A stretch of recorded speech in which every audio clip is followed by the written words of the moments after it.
કેટલી મોટી કૃપા આપણા પર કરી છે કે ગમે તેવો જીવ દુનિયાના કોઈ ખૂણે રહેતો હોય પણ ત્યાં ખૂણામાં પણ એને વ્રજનું સુખ મળે એવી કૃપા મહાપ્રભુજીએ કરી છે.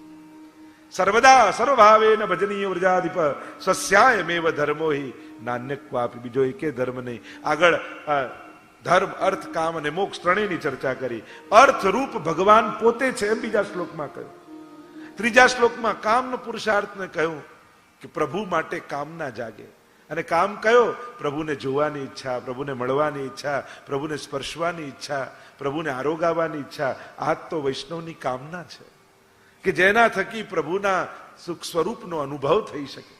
વૃત્રાસુરે પણ આ ચારો વાતો કરી છે. સમય અભાવ છે એટલે બહુ ચર્ચા નથી કરતો, પણ કામ પુરુષાર્થને સમજાવતા વૃત્રાસુર કહે છે નનાક પૃષ્ઠમ, અર્થમાં બતાવ્યું કે કેવું છે આ બધું જ. મારે કાંઈ ઇન્દ્રાસન કે કોઈ લોક, સ્વર્ગ લોક આદિ પણ નથી જોઈતા.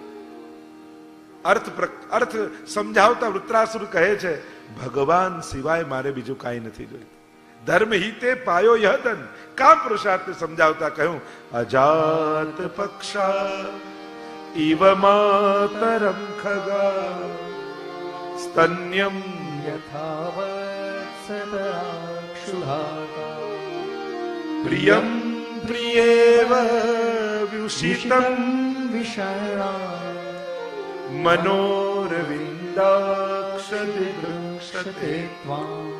પ્રભુ અજાત પક્ષા જેની પાંખો ફૂટી ન હોય એવા નાના નાના ચકલીના બચ્ચા માચણ લેવા ગઈ હોય અને માળામાં બચ્ચા હોય જેને પાંખો ન ફૂટી હોય, માને આવતી જુએ તો ચી ચી ચી ચી ચી ચી કરી કેવું આકાશ ગજવી દે. પ્રભુ આપને જોઈને આવો આનંદ, આવી લાલસા મારા મનમાં આવે. સ્તન્યમ યથા વત્સતરાક સુધાર્થા. વાછરડું બાંધું રાખ્યું હોય ને ગાયને વનમાં લઈ ગયો હોય ખેડૂત ચરાવવા માટે, અને માને આવતી જુએ ને વાછરડું કેવું કૂદકા મારે. પ્રભુ આપને મળવા માટે આવી લાલસા થાય. પ્રિયમ પ્રિયેવ વિષિતમ વિષન્ના. એક પ્રિયા જેમ પ્રિયતમની પ્રતીક્ષા કરતી રહે. મારો પ્રિયતમ ક્યારે આવશે? मैं गिरिधर के घर जाऊं, मैं गिरिधर के घर जाऊं. गिरिधर मारो साचो प्रीतम. गिरिधर मारो साचो प्रीतम. देखत रूप लुभाऊं, मैं गिरिधर के घर जाऊं. मीराबाई कहती हैं जीवन की अंतिम गति तो प्रभु ही है और मेरा प्रियतम तो परमेश्वर है. ऐसे वर को क्या वरूं जो जन्मे मर जाए, वर वरिये गोपाल सो मारो चुडलो अखंड है जाए. जो पहरावे सोई पहनूं, जो दे सोई खाऊं. मीरा के प्रभु गिरिधर नागर. मीरा के प्रभु गिरिधर नागर. बार बार बल जाऊं, मैं गिरिधर के घर जाऊं. आज वैष्णव नो काम पुरुषार्थ છે. છેલ્લે મોક્ષ પુરુષાર્થ में મહાપ્રભુજી ચોથા શ્લોકમાં સમજાવે છે મોક્ષ કૃષ્ણસ્ય ચેદ ધ્રુવમ. મુક્તિ એટલે શું? પુષ્ટિ માર્ગમાં જન્મ મરણના ચક્કરમાંથી છૂટી જવું કયું ના. અહીંયા તો ભૂતળ ભક્તિ પદાર્થ મોટું અને કહું ફરી ફરી વૈષ્ણવ દેહ ધરીને અમારે આવું છે. નિત્ય સેવા નિત્ય ઉત્સવ નિરખવા નંદલાલ રે. વૈષ્ણવ જન તો મુક્તિ ન માંગે, માંગે જન્મ જન્મ અવતાર રે. અહીંયા મુક્તિ શું? મોહ મરી જવો એ તો મુક્તિ છે. સાંસારિક વસ્તુઓમાં રહેલું આપણું મોહ સમાપ્ત થઈ જાય અને મનમાં સમજાઈ જાય આ તો બધું પ્રભુ માટે છે, આ તો પ્રભુનું છે, પ્રભુએ આપેલું છે, બસ એ જ મુક્તિ. कुछ इस तरह मैंने अपने को आजाद किया, कुछ इस तरह मैंने अपने को आजाद किया, कुछ लोगों से माफी मांगी, कुछ लोगों को माफ किया. બસ મુક્તિનો આ જ ઉપાય છે. પોતાના બંધનો આપણે જ છોડવાના છે. આપણે જ આપણી જાતને આ બંધનોમાંથી મુક્ત, જ્યાં જરૂર લાગે ત્યાં માફી માંગી લો અને જેને આપવા જેવી લાગે એને આપી દો. બાકી આ ભાર લઈને ફરતા રહેશો ને તો તમારા જ ભારમાં તમે દબાઈ જશો, આ જ બંધનોમાં દબાઈ જશો. કારણ કે મનનો સ્વભાવ એવો છે, મિત્રોને ઓછા યાદ રાખે અને દુશ્મનોને વધારે યાદ રાખે. શું તમારા દિલમાં દુશ્મનોને લઈને ફરવું છે? આ તો તમે વધારે ઇમ્પોર્ટન્સ આપો છો એમ. ભૂલી જવું એ બહુ મોટી દેન છે અને એ બહુ કઠિન છે. જો યાદ રાખવું સહેલું, 4-5 વાર બોલો તો યાદ રહી જાય, પણ કોઈ કે આ વસ્તુ ભૂલીને બતાવો, તમારા હાથમાં છે ના. આ તો ભગવાનની સૌથી મોટી દવા છે, ભૂલી જાઓ. કારણ કે જીવનના ઘણા એવા ઘાવો હોય છે કે ભગવાન સમય રૂપી લેપ ચોપડીને ઘાવને ભરતા હોય છે. બાકી આપણા હાથમાં હોતું નથી આ બધું ભૂલવું. ભૂલવાની કોશિશ જ એનું સ્મરણ છે. આ તો પ્રભુએ એવું નિર્માણ કર્યું છે કે માણસ ધીમે ધીમે ભૂલતો જાય અને ફરી જીવનમાં પરોવાઈ જાય. મુક્તિ એટલે કહ્યું કે આ ચિત્ત ભગવાનના ચરણોમાં ચોંટી જવું, એ જ વૈષ્ણવનો મોક્ષ છે. પ્રભુમાં જ પરોવાઈ જાય. આમ 4 શ્લોકમાં સુંદર રીતે, ચતુશ્લોકી સમય અભાવને કારણે આપણે પ્રત્યેક શ્લોક નથી લેતા, પણ સાર રૂપે પુષ્ટિ માર્ગે હરિર્દાસ્યમ ધર્મ, દાસતા એ ધર્મ છે. અર્થો હરિરેવહી, અર્થ ધન શું છે? પરમાત્મા જ આપણું સાચું ધન છે. કારણ એના થકી જ તો વ્રજનું સુખ આપણને મળવાનું છે. અર્થો હરિરેવહી, કામો હરિદૃક્ષૈવ, પ્રભુને જોવાની ઈચ્છા એ જ કામ. અને મોક્ષ કૃષ્ણસ્ય ચેત ધ્રુવમ, પ્રભુના ચરણોમાં મન લાગી જવું, એ જ મુક્તિ. તો આ ચતુશ્લોકી ગ્રંથ વિરામ આપીએ. આગળનો ગ્રંથ ભક્તિવર્ધિની અદ્ભુત ગ્રંથ છે. આપણે ઝારીજી ભરતા યમનાષ્ટક બોલી, અમુક જગ્યાએ આચાર્યોનો એવો ઉલ્લેખ છે કે ઝારીજી ભરતા ભક્તિવર્ધની પણ બોલાય. કારણ કે જેમ જેમ ઝારી ભરાય ને, ક્યાંક તમારા હૃદયની ઝારીમાં પણ ભક્તિની વર્ધની થવા લાગે. આ ભક્તિ રૂપી જલ રૂપી તમારી આ હૃદય રૂપી ઝારીથી ભરી દો તો પ્રભુ પ્રસન્ન થઈ જશે. અદ્ભુત મહાપ્રભુજીનો આ દિવ્ય ગ્રંથ. શ્રી મહાપ્રભુજીએ પુરુષોત્તમ જોશીને આ ગ્રંથ ભણાવ્યો કે ભક્તિની વૃદ્ધિ કેમ થાય. ઉપાય બતાવ્યા છે મહાપ્રભુજી. સુંદર રીતે આમાં ચર્ચાઓ કરવામાં આવી. એમ તો 14 ટીકા આ ભક્તિવર્ધની ઉપર ગ્રંથ પ્રાપ્ત છે. મહાપ્રભુજી સરોવરના કિનારે બિરાજ્યા હતા અને આવીને પૂછ્યું કે કર્મ માર્ગ મોટો કે જ્ઞાન માર્ગ મોટો, કયો મોટો માર્ગ? લોકોને આ બધું જાણવાનું બહુ હોય, કયો ધર્મ મોટો, કયા ભગવાન મોટા, કયો માર્ગ મોટો. મહાપ્રભુજી બહુ સુંદર ઉત્તર આપ્યો, જેની જેમાં શ્રદ્ધા હોય ને એના માટે મોટું. પણ તમે અમને પૂછો છો અને અમે ભક્તિ માર્ગના આચાર્ય છીએ એટલે અમે કહીએ છીએ કે ભક્તિ માર્ગ મોટો. જ્ઞાન, કર્મ અને ભક્તિ, જેમ સાધારણ ભાષામાં સમજાવું. એક વ્યક્તિ જતો હતો, આંબાનો બગીચો બહુ સુંદર ને એટલી સરસ કેરીઓ ઉગે, એટલે એને થયું કે કેટલી સરસ કેરી ઉગી છે આંબામાં. અંદર ગયો, માળીને બોલાવ્યો, બતાવો તે આંબો ઉગાડ્યો કઈ રીતે, કે આટલી બધી કેરી ઉગી, લાવ લાવ મને શીખવાડ, ફાવડો આપ. અને ફાવડો લઈને ખોદવા લાગ્યો, જમીન શીખવા લાગ્યો કઈ રીતે ઉગાડાય, બીજ વાવી. બીજો વ્યક્તિ નીકળ્યો, એટલે આંબામાં આટલી સરસ કેરી, અને એને જોયું કે આ કઈ રીતે ઉગાડી. માળીને બોલાવીને કહ્યું કે બતાવ કેટલું તે ખાતર નાખ્યું, કેટલું પાણી નાખતો, કેટલું સૂર્ય, બધું ચોપડામાં લખવા લાગ્યું. એટલામાં ત્રીજો નીકળ્યો, એને જો આટલી સરસ કેરી, અંદર ગયો, ઝાડ પર ચડ્યો, કેરી તોડીને ખાવા લાગ્યો. અને એટલામાં બગીચાનો માલિક આવ્યો અને ત્રણેયને બહાર કાઢે, નીકળો. ફાયદામાં કોણ રહ્યું? ખાડો ખોદતો તો એ, લખતો તો એ, કે ખાઈને નીકળી ગયો એ? તો જે ખાડો ખોદતો તો એ કર્મ માર્ગી કહેવાય, જે લખતો તો એ જ્ઞાન માર્ગી કહેવાય, અને જે સેવાના ફળ ખાઈ અને નીકળી ગયો એ ભક્તિ માર્ગી કહેવાય. કેવા છે ભગવાન ને ક્યાં છે ને કઈ રીતે મળે ને કેટલી માળા કરવી ને કેટલા, અરે સામે ફલરૂપ હરી છે, એને સેવ, એની જોડે આનંદ કર અને જીવનની ક્ષણોને ધન્ય બનાવી લે. તો મહાપ્રભુ કે ભક્તિ માર્ગ મોટો. અને અહીંયા શરણે આવ્યા, પૂરી કથા છે પુરુષોત્તમ જોશીની, અને ભક્તિનું સ્વરૂપ મને સમજાવો. અને અહીંયા ભક્તિવર્ધની ગ્રંથ શ્રી મહાપ્રભુજીએ કરીને બતાવ્યો. આવો પ્રથમ શ્લોકનું ગાન કરી. યથા ભક્તિ પ્રવૃદ્ધા સ્યાત તથોપાયો નિરૂપ્યતે બીજ ભાવે દ્રઢે તુ સ્યાત ત્યાગાત શ્રવણ કીર્તનાત. મહાપ્રભુજી સમજાવે, યથા ભક્તિ પ્રવૃદ્ધા સ્યાત તથોપાયો નિરૂપ્યતે. જે પ્રકારથી ભક્તિની વૃદ્ધિ થાય એ પ્રકાર હું વર્ણન કરી રહ્યો છું. બીજ ભાવે દ્રઢે તુ સ્યાત. જો બીજ ભાવ દરેક પુષ્ટિ જીવની ભીતર છે. મહાપ્રભુજી આજ્ઞા કરે છે આ ગ્રંથમાં, દૈવી જીવોની ભીતર ભક્તિનું બીજ ભગવાને જ રોપેલું હોય છે.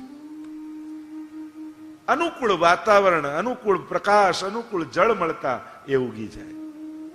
જેમ ઘણી વાર આપણે જોઈએ ને, તમે ઇન્ડિયા જતા હો ને ઘણી વાર તમારું મકાન ખાલી પડ્યું હોય ને, અને 2-3 વર્ષથી ગયા ના હો, તો તમારા મકાનની દિવાલો ઉપર પીપળા ઉગી ગયા. તમને એમ થાય કે આ કોણ રોપવા ગયું, અને આંગણામાં રોપીએ છે તો ઉગતા નથી, અને અહીંયા ક્યાંથી દિવાલમાંથી ઉગી ગયો. પણ મકાન બનતું હતું ત્યારે એના મિશ્રણની સાથે એના બીજો એની અંદર ચણાઈ ગયા હતા, અને વરસાદ પડ્યો, પ્રકાશ મળ્યો તો ફૂટી નીકળ્યા. એમ જ વૈષ્ણવો, તમારા બધાની ભીતર ભક્તિનું બીજ ભગવાને રોપ્યું જ છે.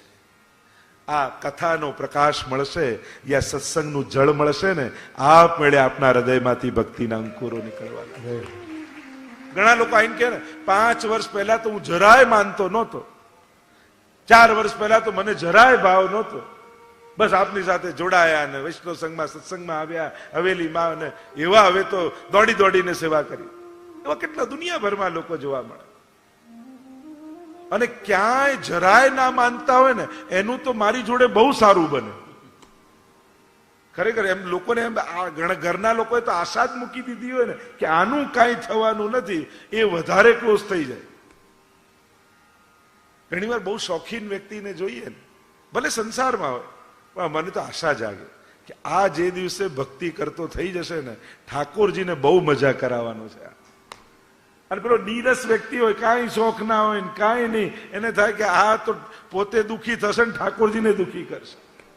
ગુસાઈજીના પ્રસંગમાં આવે છે, ગુસાઈજીની વાર્તામાં આવે છે, 2 ભાઈઓ હતા ને એકને સેવાની ના પાડી, એકને હા પાડી, કારણ કે એ બહુ શોખીન હતો કે આ તો પોતે આનંદ કરશે, ઠાકોરજીને આનંદ કરાવશે, અને પેલાને તો કાંઈ નથી તો ઠાકોરજીને દુઃખી કરશે.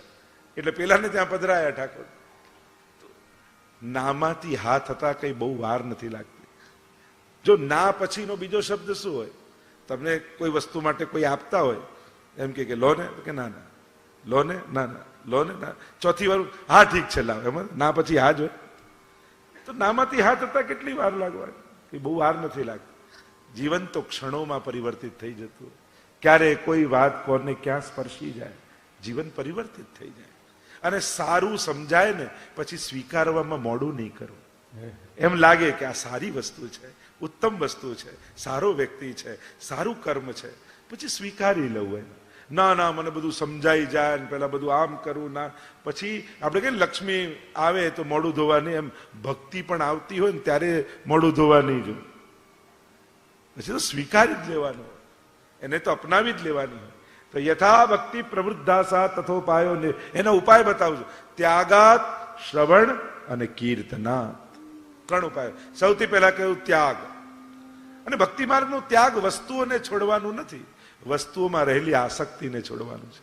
કે આ ઠાકોરજીનો પ્રસાદ છે, પ્રભુ માટે છે, પ્રભુને ધરવાનું છે.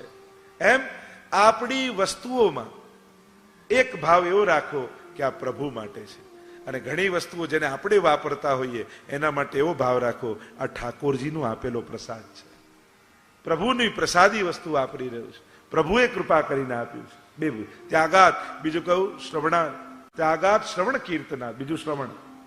બને તો શ્રવણ કરો. નવદા ભક્તિમાં પણ પહેલી ભક્તિ શ્રવણ ભક્તિ છે. કોઈ ઉત્તમ વ્યક્તિ મહાપુરુષને સાંભળશો ને તો હૃદયમાં ભક્તિનો ઉદય થવા લાગશે. ઘણી વાર વાંચવાથી નથી થતો, સાંભળવાથી. વાંચવાને સાંભળવામાં ફરક શું? વાંચવામાં પુસ્તકને ઇમોશન નથી હોતા, પુસ્તકમાં એ વિવેક નથી હોતો કે આ વસ્તુ આના માટે છે ને આ આના માટે નથી, એવું જુદું કરીને ના આપી શકે. એમાં તો લખ્યું હોય તો બધું જ હોય. વ્યક્તિએ જ વિવેક કરવાનો કે આ મારા માટે નથી ને આ મારા માટે છે. પણ કોઈ પુસ્તક વાંચતા એ પુસ્તક જુદું કાઢીને તમને નથી આપતું. પણ કોઈ મહાપુરુષનું શરણ, એક તો એના શબ્દમાં એનો ભાવ હોય. શબ્દ તો માધ્યમ બને, પણ પોતાના ભાવને શબ્દોના વાટકામાં મૂકી તમારા સુધી પહોંચાડી દે. મેન તો આદાન પ્રદાન ભાવનું છે, શબ્દો તો માધ્યમ બનતા. અને બીજું, આ વ્યક્તિની કક્ષા શું છે, અને આના માટે ગીતાજીનો કયો શ્લોક કામનો છે. આમ જુદું પાડીને ગુરુ આપી શકે, ગ્રંથ કે પુસ્તક ના આપી શકે. અને એટલા માટે આપણે ત્યાં વાંચન ભક્તિ નવદા ભક્તિમાં નથી, પણ શ્રવણ ભક્તિ નવદા ભક્તિમાં છે.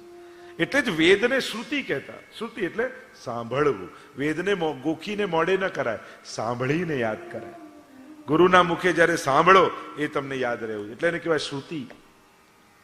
તો ત્યાગાત શ્રવણ અને કીર્તનાત. કીર્તન એટલે કેવલ ગાવું જ નહીં. આજે મહાત્માની કથા કહું છું, કીર્તિનું ગાન એને પણ કીર્તન કહેવાય. કોઈ ભાગવત કથા કરે તો એ કથા પણ કીર્તન છે. કોઈ સત્સંગ કરે તો એ પણ કીર્તન જ કહેવાય. જેમાં પ્રભુની કીર્તિના ગાન કરવામાં આવે એ કીર્તન છે. અને ભજન તો છે જ, એ પણ એક પ્રકારનું કીર્તન છે. પણ આપણે ત્યાં શાસ્ત્રોમાં કીર્તન એટલે પ્રભુના મહાત્મ્યનું, કીર્તિનું ગાન. તો આ ત્રણ દ્વારા ભક્તિની વૃદ્ધિ થાય છે. અને આગળ મહાપ્રભુજી બીજા શ્લોકમાં સમજાવે, બીજ દાઢર્ય પ્રકારસ્તુ ગૃહે સ્થિત્વા સ્વધર્મતઃ અવ્યાવૃતો ભજેત કૃષ્ણં પૂજયા શ્રવણાદિભિ. બીજ દાઢર્ય, હવે બીજની દ્રઢતાનો પ્રકાર હું તમને સમજાવું છું કે રોપાયેલું બીજ દ્રઢ કઈ રીતે થઈ જાય. જો બીજ હોય અને તમારે પીપળો ખતમ કરવો હોય, ઝાડ ઉગ્યું હોય ખતમ કરવું હોય, ઝાડ ઘરમાં ઉગ્યું હોય, તો લોકો શું સલાહ, એના મૂળમાં એસિડ નાખી દો એટલે બળી જશે, પછી નહીં ઉગે. અને એસિડ જો નાખી દો તો ખતમ થઈ જાય. પણ જો એને શાશ્વત બનાવવું હોય તો એમાં અમૃત નાખો તો એ ચિરંજીવી બની જાય. આ લૌકિકતા એ એસિડ જેવું છે અને સત્સંગ એ અમૃત જેવું છે. બીજ છે ખરું, હવે એને દ્રઢ કરવાનો પ્રકાર શું? બીજ દાઢર્ય પ્રકારસ્તુ ગૃહે સ્થિત્વા સ્વધર્મતઃ. ઘરમાં રહી ભગવત સેવા કરે. હવે ગૃહે તો ઘણા અર્થ એમ કરે ઘરમાં કરું, તો બહાર કરીએ તો ન કરાય. ગૃહે ગૃહસ્થાશ્રમે. ટીકામાં આચાર્યોએ ઘરનો અર્થ શું કર્યો? ઘર એટલે શું? ઈંટ ચૂના પથ્થરની દિવાલ, એને ઘર કહેવાય? શું મહાપ્રભુજી એમ કહે છે કે ઘરમાં રહીને જ સેવા કરાય? અને પાછા હોશિયાર લોકો શું કરે? ઘરનું ઓપોઝિટ પાછા મંદિર બતાવે કે ના ના મંદિરમાં નહીં, ઘરમાં. અરે ઘરનું ઓપોઝિટ, જેમ દિવસનું ઓપોઝિટ શું થાય? રાત.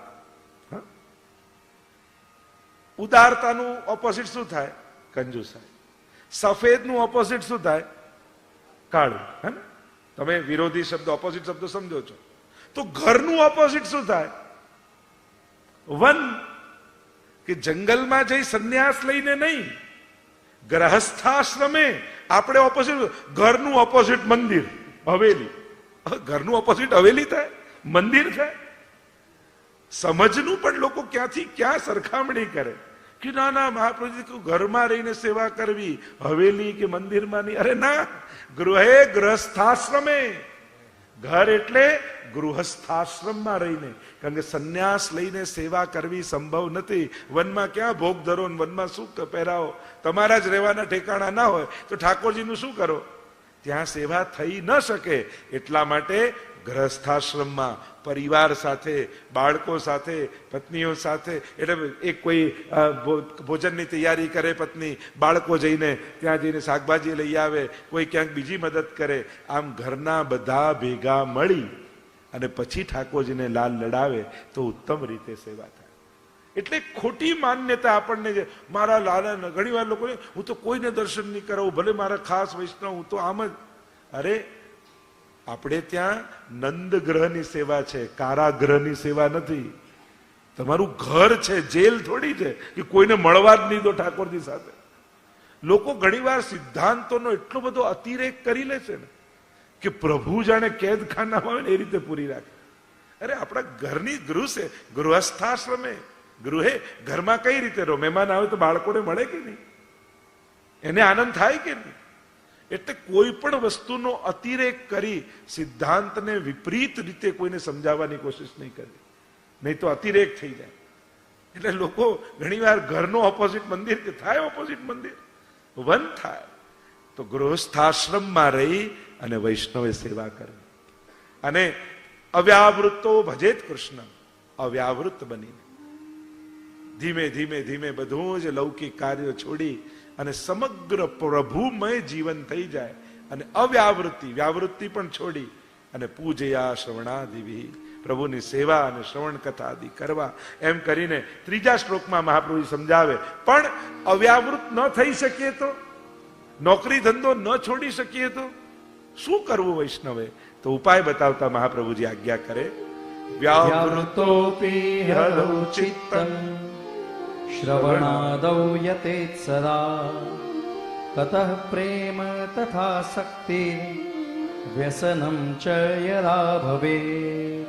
તો મહાપ્રભુજી કહે જો વ્યાવૃત્તિ ન છોડી, વ્યાવૃત્તિ એટલે ધંધો નોકરી, વ્યાવૃતોપી હરૌ ચિત્તમ, મહાપ્રભુજી કે વ્યાવૃત્તિ કરો, ન છૂટી શકે તો કરો, પણ ચિત્ત હરિમાં રાખો. આ જે કમાઈશ તો મારા ઠાકોરજીને લાલ લડાવીશ, પ્રભુને વધીક ભોગ ધરીશ, પ્રભુ માટે સુંદર ઘર બાંધીશ.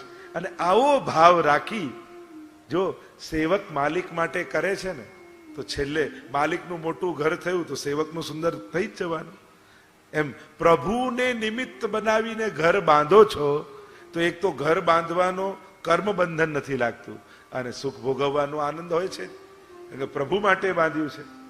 વ્યાવૃત્તોપી હરૌ ચિત્તમ, વ્યાવૃત્તિ કરો, ચિત્ત હરિમાં. નારાયણદાસજીની વાર્તા આપણે જોઈ હતી ને, ભૈયાજી ગોકુલ કબ ચલોગે, અને વારે ઘડીએ યાદ અપાવે અને મૂર્છિત થઈને પડી જાય.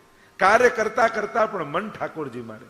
ગોપીજનો પણ એવા જ છે ને, વિક્રેતુ કામા કિલે ગોપ કન્યા મુરારી પાદાર્પિત ચિત્ત વૃત્તિ દધ્યાધિકમ મોહવશાદવોચત ગોવિંદ દામોદર માધવેતિ. વ્યાવૃત્તિ કરતા કરતા પણ ચિત્ત હરિમાં. જો ને જેને લીલા મેવાની દુકાન હોય તેમ ઓ સારો મેવા લાવ ઠાકોરજી માટે મોકલાવ, ફૂલની કોઈ નહીં હોય પહેલા ફૂલ ઠાકોરજી માટે મોકલાવ. કરીએ છીએ કામ જ, પણ એ કરતા કરતા પણ મનમાં વૃત્તિ પ્રભુ સાથે જોડી રાખીએ તો એ જ કાર્ય સેવા બની જાય છે. અનેક લોકો વિવિધ પ્રકારે આ રીતે લૌકિક કરતા કરતા પણ ચિત્ત હરિમાં રાખે અને આ રીતે કરતા કરતા પ્રભુનું શ્રવણ કીર્તન મનમાં કરતા કરતા મહાપ્રભુજી હવે ભક્તિની અવસ્થાઓ બતાવે છે.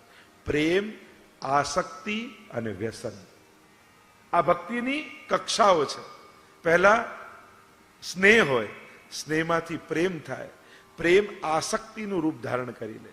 જો પહેલા પ્રેમ થાય એટલે પ્રભુ વગર રહેવું કઠિન લાગે, એમ થાય ઓ આજે ઠાકોરજીની સેવા ન થઈ, આજે મનમાં એમ થાય, પછી આસક્તિ થઈ જાય અને આસક્તિ હવે તો સેવા વગર ચાલે જ નહીં. અરે પ્રભુના દર્શન ન કરે આજે આખો દિવસ મન ન લાગે અને એ જ આસક્તિ વ્યસન બની જાય. વ્યસની વ્યક્તિને કેવું હોય, જેનું વ્યસન કોઈને હોય એના વગર રહી જ ન શકે. ચા સવારે ન પીધી હોય ને માથું દુખે પણ મંગળાના દર્શન ન થયા હોય તો માથું ચડે? ચડવું જોઈએ. વ્યસન અવસ્થા કહેવાય કે એવું વ્યસન થઈ ગયું પ્રભુનું કે એને જોયા વગર ગમતું નથી, પ્રભુ વગર મન લાગતું નથી. ભલે ગમે તેટલું તમે જ્યાં જવાના હતા લગ્નમાં, બારગામ જવાનું હતું ને ત્યાં સેવા સચવાય એવી નહોતી, અને ઘરે પધરાવીને યા કોઈને ત્યાં પધરાવીને ગયા, અને ત્યાં રોજ ઠાકોરજી યાદ આવે. અરે જો ને પ્રભુનું શું થતું હશે, બરાબર સેવા કરતા હશે કે નહીં. જો અહીંયા તો મારે તો બધું બરાબર છે, પણ મારા લાલનની સેવા તો આ મન ઠાકોરજી મારે. માનવું કે હવે આસક્તિ અને વ્યસન તરફ જઈ રહ્યું છે, પ્રેમની વૃદ્ધિ થઈ રહી છે. જે ક્ષણ એવી ક્ષણ જીવનમાં આવી જાય કે જ્યાં ઠાકોરજી વગર જીવન અધૂરું લાગવા માંડે, ત્યારે માનજો કે હવે ભક્તિની વૃદ્ધિ થઈ રહી છે. કે પ્રભુ છે તો આનંદ છે, પ્રભુ છે તો સુખ છે. તમારું પ્રત્યેક સુખ પ્રભુ થકી થવા લાગે ત્યારે માનજો કે હવે વ્યસન અવસ્થા આવી રહી. અને આપણે ત્યાં તો વાર્તા સાહિત્યમાં કેટલા પ્રસંગો છે, અનેક પ્રસંગોના વર્ણન આપણા 84-252 ની વાર્તામાં આવે છે. અહીંયા સુંદર રીતે મહાપ્રભુજી આ ભક્તિની અવસ્થાઓને બતાવી રહ્યા છે. કહ્યું વ્યસન અવસ્થામાં તો ગૃહસ્થાનામ બાધકત્વમ અનાત્મતચમ ભાસતે. અને પછી તો ઘર પણ બંધન જેવું લાગવા માંડે, સંસાર પણ બંધન જેવું લાગવા માંડે. જ્યારે પ્રેમ થઈ જાય ને પ્રભુમાં, જ્યાં સુધી પ્રેમ નહોતો ત્યાં સુધી સંસાર સુરક્ષા લાગતો હતો. ના હવે બધું ગોઠવાઈ ગયું છે, બેંક બેલેન્સ છે, ઘરના લોકો બરાબર છે, એમ લાગે સેફટી, આપણે સુરક્ષિત છીએ. પણ પ્રભુમાં પ્રેમ થઈ જાય ને પછી સંસારની અનુકૂળતા પણ બંધન જેવી લાગે. અરે આ બધું અનુકૂળ છે, ક્યાંક મારું મન આમાં ન લાગી જાય, એને એની બીક લાગે. જેમ ઘણી વાર હું સમજાવતો હોઉં ને કે પેલી કન્યા કોલેજમાં પહેલો દિવસ જાય છે, અને પહેલો દિવસ કોલેજનો છે એટલે પપ્પાને કે પપ્પા તમે મૂકવા આવો ને, બેનપણીઓને ફોન કરે આપણે બધા ભેગા જઈશું, પહેલો દિવસ છે. મનમાં એક ભય જેવું છે, અને એમ થયું કે બધા આવે તો હું સુરક્ષિત જેવું મને લાગે. પણ એ જ કન્યા 1 વર્ષ કોલેજમાં ગઈ અને એને કોઈની જોડે પ્રેમ થઈ ગયો, અને પ્રેમ થઈ ગયો એટલે એને એમ થાય આજે પપ્પા ના આવે તો સારું, આજે બહેનપણીઓ ના આવે તો સારું. જે સુરક્ષા આપતા હતા પ્રેમ થયા પછી એ જ બંધન જેવા લાગવા માંડે. આમ આ ગ્રહસ્થાશ્રમ સુરક્ષા લાગતું હતું, પણ પ્રભુમાં પ્રેમ થયો તે પણ બંધન જેવું લાગવા માંડ્યું. આમ મહાપ્રભુજી સુંદર રીતે સમજાવે છે. તો કઈ રીતે જીવનને કૃતાર્થતા તરફ લઈ જવું. 9મા શ્લોકમાં કહ્યું સેવાયામ વા કથાયામ વા યસ્યા શક્તિર દૃઢા ભવેત યાવત જીવમ તસ્ય નાશો ન કાપીતિ મતિર્મમ. અને એટલા માટે વૈષ્ણવે સદાય સેવા અથવા કથા, અને સેવા અને કથા એકબીજાના એમ તો ઓપ્શન નથી પણ પૂરક છે.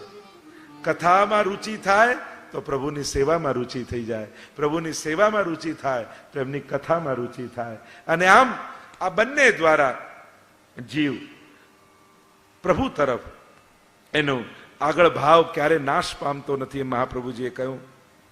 આમ મહાપ્રભુજી આજ્ઞા કરી કે આ ગૂઢ ગ્રંથ મેં તમને સમજાવ્યો. કારણ ઇત્તેવમ ભગવત શાસ્ત્ર ગૂઢ તત્વ નિરૂપિતમ ય એતત સમધીત તસ્યાપી સ્યા દૃઢારતી. આ ગૂઢ તત્વ મેં તમને શાસ્ત્રોનું સમજાવ્યું, અને આના દ્વારા જ પ્રભુમાં પરમ સ્નેહ થશે, એમ મહાપ્રભુજી સુંદર ઉપદેશ આપ્યો. ભક્તિવર્ધની ગ્રંથ અદ્ભુત છે. કઈ રીતે સ્નેહ, પ્રેમ, આસક્તિ અને વ્યસન આ ત્રણેય કક્ષા સુધી પહોંચે છે અને એ ફલાત્મક બને છે, એની રીત શ્રી મહાપ્રભુજી આપણને આપી. ગ્રંથને વિરામ આપીએ. બોલો ગોવર્ધન શ્રી વલ્લભાધીશ કી જય. આગળનો ગ્રંથ છે જલભેદ. 6 ટીકા ઉપલબ્ધ છે, 21 શ્લોક આ જલભેદના છે. બહુ અદ્ભુત ગ્રંથ છે. શ્લોક તો આપણે એક જ ગાઈશું, પછી તમને સાર રૂપે બધું સમજાવીશ. 20 પ્રકારના વક્તાઓની વાત શ્રી મહાપ્રભુજી કરે છે. જો ભગવત સત્સંગ, ભગવત કથા કોના મુખે સાંભળવી એનો પણ એક વિવેક છે. કારણ કે ભાગવતમાં પણ અધિકાર ભેદ બતાવ્યા. ઉત્તમાધિકારી, મધ્યમાધિકારી, કનિષ્ઠાધિકારી, વક્તા અને શ્રોતા બંનેના લક્ષણ બતાવ્યા. તો મહાપ્રભુજીએ 16 ગ્રંથમાં જલભેદમાં વક્તાના લક્ષણ અને પંચપદ્યાનીમાં શ્રોતાના લક્ષણ બતાવ્યા. કેવા વક્તાના મુખે? તો 20 પ્રકારના. મહાપ્રભુજીએ જલ સાથે વક્તાઓની સરખામણી કરી, એટલે આનું ગ્રંથનું નામ છે જલભેદ. જલના જુદા જુદા ભેદ, એટલે 20 પ્રકારના જલના ભેદ મહાપ્રભુજી બતાવે. અને આ 20 પ્રકારના વક્તાઓ પ્રભુના ગુણગાન ગાનારાઓ છે. તો જેવા અધિકારીના મુખે સાંભળશો એવું ફલ તમને મળશે એમ કહે. એટલે બહુ જ મહત્વનું છે. જો દાન કોને આપવું એ તો આપણે જાણીએ છીએ યા વિચારીએ છીએ કે આ લાયક છે કે નહીં, પણ કોનું લેવું એના માટે વિચારજો. બધાના લઈ ન લેવાય. શાસ્ત્રો એના પણ લક્ષણ આપે છે. કોઈ આપતું હોય એટલે લઈ જ લેવું જરૂરી નથી. કોનું લેવું, કારણ કે ગમે તેનું લો ને તો આપણું હોય એ ભેગું લઈ જાય. ઘણી વાર આપણે બોલવામાં ને આ કોઈનો ખોટો રૂપિયો આવી ગયો લાગે છે. ઘણી વાર બહુ દવામાં અને હોસ્પિટલમાં વપરાય ને તો આપણે લોકો બોલવામાં કે આ કોઈનો ખોટો રૂપિયો આવી ગયો લાગે છે. એને એ 1 રૂપિયાને કારણે આપણા 100 ગયા. એમ જ ભગવત ગુણગાન શ્રેષ્ઠ છે, પણ બધાના મુખે ન સંભળાય. શાસ્ત્ર તો એમ કહે એઠું પાત્ર હોય ને કોઈનું, એમાં ગંગાજળ કોઈ આપે ને તોય ગ્રહણ ન કરાય, કારણ કે આ તો જૂઠણ છે, આ તો એઠું છે. વિવેક બહુ મહત્વનો છે. જો એક ખાબોચિયું હોય એમાં ગંદુ પાણી પડ્યું હોય, આઈને પી જાય એ પશુ. પશુ કઈ ચોખ્ખું કરવા કે ગાળવા તો બેસતો નથી. જે છે એને સ્વીકારી લે પશુ. માણસ વ્યક્તિ આવે તો એ પાણીને ગાળીને ચોખ્ખું કરીને પીએ. પાત્રમાં કોઈ પડ્યું હોય જલ તો એ જુએ કે આ ગંદુ છે કે ચોખ્ખું, લાવ ઉકાળી લઉં, ચોખ્ખું કરી લઉં, ગાળી લઉં. એ માણસ. સાવ પાત્રમાં ગંદુ હતું ને પી ગયો એ પશુ. એક ડોલ ભરીને મૂકી દો અને કોઈ બી પશુ આવે, ગાય કે કોઈ બી કૂતરો કે કોઈ બી પી જાય, એ ચોખ્ખું કરવાની ચિંતા ન કરે. માણસને ડોલ આપો તો એક આને પેલા ચોખ્ખું કરો, પણ વૈષ્ણવને આપો તે વિચાર કરે કે પાત્ર સારું હતું કે નહીં, આ ડોલ ક્યાંની છે, આ કટોરો એઠો તો નથી, આ પાત્ર ગંદુ તો નથી, કોઈ ખોટા કાર્યમાં તો વપરાયેલું નથી, પ્રભુને લાયક છે કે નહીં. જે પાત્રનો વિચાર કરે એ વૈષ્ણવ. તો આટલી એક વિચારધારા આપણે ત્યાં. ખાલી નહીં અડવું નહીં ખાવું એની વાત નથી, આ પાત્રના શુદ્ધિનો વિચાર છે કે આણે આપ્યું તો ખરા, કેવલ પ્રસાદ જ નથી જોતા, પણ કયા હાથે આપ્યું. એઠું હાથ હતો તો કોઈનું એઠું ગ્રહણ કરો તો એની બુદ્ધિ તમારામાં આવે. શાસ્ત્ર એમ કહે કોઈનું એઠું ગ્રહણ નહીં કરવું, ગમે તેનું લેવાય, કારણ કે પછી તો એનો પ્રભાવ આપણી અંદર જીવનમાં દેખાવા લાગે. અને એટલા માટે વૈષ્ણવતાનો વિચાર કેટલો સૂક્ષ્મ છે એની વિચારધારાની વાત છે. આ સૂક્ષ્મતાની, આ કોઈ ઓર્થોડોક્સ પણ નથી, પણ શાસ્ત્ર જે આજ્ઞા કરે છે એનો વિચાર છે. તો એમ જ ભગવાનનું નામ ઉત્તમ કહેવાય, પણ ગમે તે પાત્ર રૂપી મુખમાં હોય અને ગ્રહણ કરો ને તો એના જેવો અધિકાર તમારો થઈ જાય. અહીંયા એ ભેદ, જલભેદની વાત કરી છે. તો મહાપ્રભુજી પ્રારંભ કરતા 20 પ્રકાર, સૌથી પહેલા કુવાના જળની વાત કરી, જે ભગવત ગુણોનું સ્વર અને લય ગાનથી કરવા એ ગાંધર્વો જેવા છે. જે ગાંધર્વો ગાન કરે, જેમ કીર્તન આદિ ગાતા હોય, ગાંધર્વો જેવા હોય કે સુંદર સુંદર કીર્તનોનું ગાન કરે, એ કુવાનું જળ જેવા છે. જેટલું કાઢતા જાઓ એટલું સુંદર સુંદર જળ નીકળતું જાય. જેમ કીર્તનકારો ગાય ને જેટલું ગાય, આ ગંધર્વો જેવી ગાન કરે કે જેટલું જળ કાઢો એટલું પવિત્ર જળ નીકળતું. સ્વિમિંગ પુલ હોય ને એમાં ખોદો, પાણી બહારથી નાખવું પડે. કૂવો ખોદો તો પાણી અંદરથી નીકળે. ફરક એટલો. તો આ ગંધર્વો જેવા છે. નહેરનું જળ, એ જે પુરાણોની કથા કહેનારા પુરાણી છે, એ કથા આવેશમાં આવીને કથા કરે છે. એ નહેરના જળ જેવા પવિત્ર છે. આગળ ખેતરમાં જે કેડીઓ કાઢવાની, નાળાઓ કાઢ્યા હોય એના જળ જેવા. તો કે એ ધન સંગ્રહ કરનારા, યશ મેળવવા માટે કરનારા, પણ એનાથી પણ ફળ ઉગે છે ખરું, જે ગાન ભગવત ગુણગાન કરે છે. અને નદી ના જળથી બનેલા, ઘણી જગ્યાએ નદીનું જળ આડું અવળું જાય ને એમાં ખાડા જે પડ્યા હોય, તો એ ખાડા જેવા. જાણે ખાબોચ્યું હોય અને એમાં તો જળ ગંધાતું હોય, મચ્છર ને કીડા થયા હોય, એ બધા ગણિકા જેવી જે સ્વૈચ્છિક વિહાર કરનારા છે અને વ્યસનોમાં પડેલા, અને એમાં પણ ગાન થતા હોય, ઘણી વાર સારા સારા સ્વરના ગાન થતા હોય, પણ એ ખાડાના જળ જેવા છે કે જેમાં ગંદકી સિવાય કાંઈ નથી હોતું. અને જેમ ઘરનું ગંદુ જળ ખાડાઓ દ્વારા અથવા નાળાઓ દ્વારા અપવિત્ર જાય, એમ કેવલ આજીવિકા અને કેવલ કમાવાની બુદ્ધિથી જ જે ગુણગાન કરતા હોય તો એ આવા છે. આગળ કહ્યું નદીના જળ જેવા.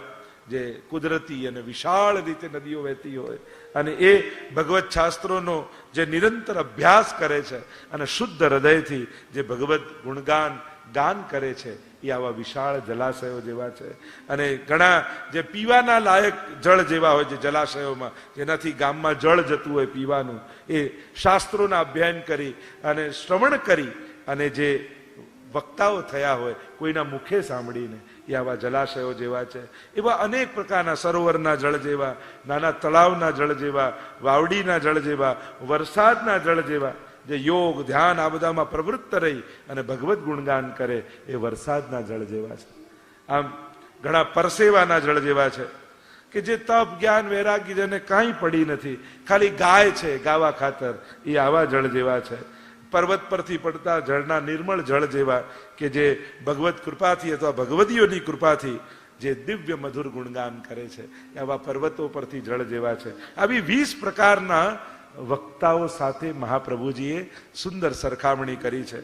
ઝાકળના બિંદુઓ જેવા છે જે થોડી ક્ષણ રહે પછી કોઈની પ્યાસ બુજાવી શકતા નથી. જળ જેવું લાગે ખરા, એમ ગાય ખરા, પણ એનાથી આત્માની તૃપ્તિ ન થાય. તો ઝાકળના જળ જેવા કયા. આગળ બારેમાસી વહેતી નદીઓ જેવા જે મર્યાદા માર્ગી વક્તાઓ છે, જે સતત વહેતી નદીઓ જેવા છે એવા વક્તા કયા. આમ ગાન કરતા કરતા સમુદ્રમાંથી મળતી નદીઓ જેવા જે આસપાસના વાતાવરણથી એમાં ભગવત ભાવ જાગે અને પછી ગાન કરે.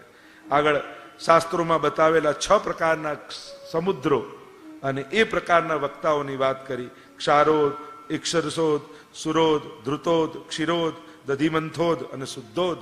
આ 6 પ્રકારના 7 પ્રકારના સાગર બતાવવામાં આવ્યા અને એ પ્રકારના વક્તાઓની ચર્ચા કરી છે. આગળ 20મા પ્રકારના વક્તા જે એક પાત્રમાં ભરેલા જળ જેવા હોય છે અને તે એ જળમાં જ એની સીમા હોય છે, એનાથી અધિક એનું કાંઈ નથી હોતું. એવા 20 પ્રકારના વક્તાઓની અહીંયા ચર્ચા કરી. મહાપ્રભુજીએ જલભેદ નામનો ગ્રંથ અહીંયા વિરામ આપ્યો. બોલો ગોવર્ધન નાથ કી જય, વલ્લભાધીશ કી જય. આગળનો ગ્રંથ પંચપદ્યાની,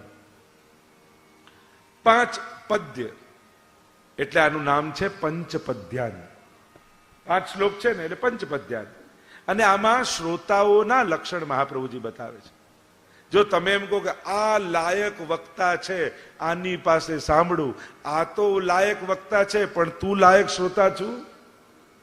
જો બંને બાજુ પરસ્પર ઉત્તમતા હોય ને ત્યારે જ ઉત્તમતા સંભવે. ઘણીવાર સામેવાળાનો આપણે વાંક કાઢીએ પણ આપણે એ લાયક છીએ સાંભળવાના. એટલે બંનેના અધિકારની ચર્ચા છે, વક્તા અને શ્રોતા. મહાપ્રભુજીએ પ્રથમ સ્કંદમાં ભાગવતજીમાં ખૂબ સુંદર સુબોધનીમાં ખૂબ લાંબી ચર્ચા કરી છે કે ભાગવતનો ઉત્તમ વક્તા કેવો હોય અને ભાગવતનો ઉત્તમ શ્રોતા કેવો. આ બંનેની ચર્ચા છે. અને એટલા માટે આપણે તો વક્તા અને શ્રોતાઓની ચર્ચા કરવા કરતા આપણે તો સત્સંગ કરીએ છીએ. કારણ કે સત્સંગમાં કોઈ વક્તાએ ન જોવાય શ્રોતાએ ન જોવાય. કારણ કે જો ઉત્તમ વક્તા ગોતવા જશો તો કદાચ મારામાં એ લક્ષણ નહીં દેખાય અને હું તમારામાં ઉત્તમ શ્રોતા ગોતવા જઈશ તો પછી એકેનો વારો નહીં આવે. અને એટલા માટે આપણે બધા તો પ્રભુના ભક્તો છીએ અને પ્રભુના ગુણગાન કરીએ છીએ. આપણે તો આવટલો જ વિચાર કરીએ.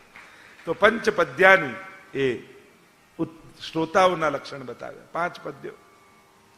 અને મહાપ્રભુજી આ ગ્રંથને સમજાવતા પહેલા શ્લોકમાં ઉત્તમ અધિકાર વાળા 3 પ્રકારની ચર્ચા કરી. પુષ્ટિ મર્યાદા અને પુષ્ટિ પ્રવાહી. બીજા અને ત્રીજા શ્લોકમાં પુષ્ટિ મર્યાદા શ્રોતાના લક્ષણ બતાવ્યા, મધ્યમાધિકાર. અને ચોથા આદિ શ્લોકમાં હીનાધિકાર વાળાની ચર્ચા કરી કે પુષ્ટિ પ્રવાહ શ્રોતા કેવો હોય. અને શરણ માર્ગીય જીવ પણ જે 5મા શ્લોકમાં એની ચર્ચા કરી છે. અને શરણ માર્ગ દ્વારા ઉત્તમ શ્રોતાના લક્ષણ બતાવ્યા. આમ 5 પદ્ય એટલે પંચપદ્યાની. પ્રથમ શ્લોકમાં શ્રી મહાપ્રભુજી આજ્ઞા કરે. શ્રી કૃષ્ણ રસ વિક્ષિપ્ત માનસારતિ વર્જિતા અનિવૃત્તા લોક વેદે તે મુખ્યા શ્રવણોત્સુકા. શ્રવણોત્સુકા એ શ્રોતા કેવો હોય તો કે શ્રી કૃષ્ણ રસ વિક્ષિપ્તા, શ્રી કૃષ્ણ રસ સિવાય બીજી વાતોમાં એને વિક્ષિપ્તતા રહે, એને આનંદ ના આવે. સૌથી પહેલા જેને ભગવદ ચર્ચામાં જ રસ હોય, અને આ સ્થિતિ આવી બહુ કઠિન છે, કારણ કે માણસને નિંદા સાંભળવી પ્રશંસા કરતા વધારે ગમે છે. જો કોઈના વખાણ થતા હોય તમે બોર થઈ જશો, પણ પેલા એ આમ કર્યું ને એ જે ઇન્ટરેસ્ટ આવે, હે પછી શું થયું, હે પછી શું થયું, હે પછી શું થયું, કેવું આમ ઉત્સુકતા આવે. હું તો ઘણી વાર કહું, ભગવાનની કથા જો આવા નિંદાની જેમ સાંભળો ને તો ઉદ્ધાર થઈ જાય. નિંદામાં કેવું પછી શું થયું, પછી કેવી તત્પરતા હોય. અને જો પેલો અડધી વાત મૂકી ગયો હોય ને તો બેચેન થઈ જઈ કે હે કર્યું શું હશે છેલ્લે એને, તો ઘરે જઈને ફોન કરીએ કે પેલી વાત અડધી રહી ગઈ હતી ને આપણે. જો ઘણી વાર લોકો એમ કહેતા કે આ બધા ગામનું લોકો મને આવીને જ કહી જાય, તો કચરો ક્યાં નખાય, એને તમને શું સમજ્યા? આ નિંદા તો કચરા જેવું છે, અને કચરો ક્યાં નખાય? આ લોકો તો આમ મારતા કચરો કચરા પેટીમાં નાખો, આમ લોકો ઇન્ડિયામાં લખ્યું હોય ને ઘણી વાર. એને તમને કહીને તમને સમજ્યા શું?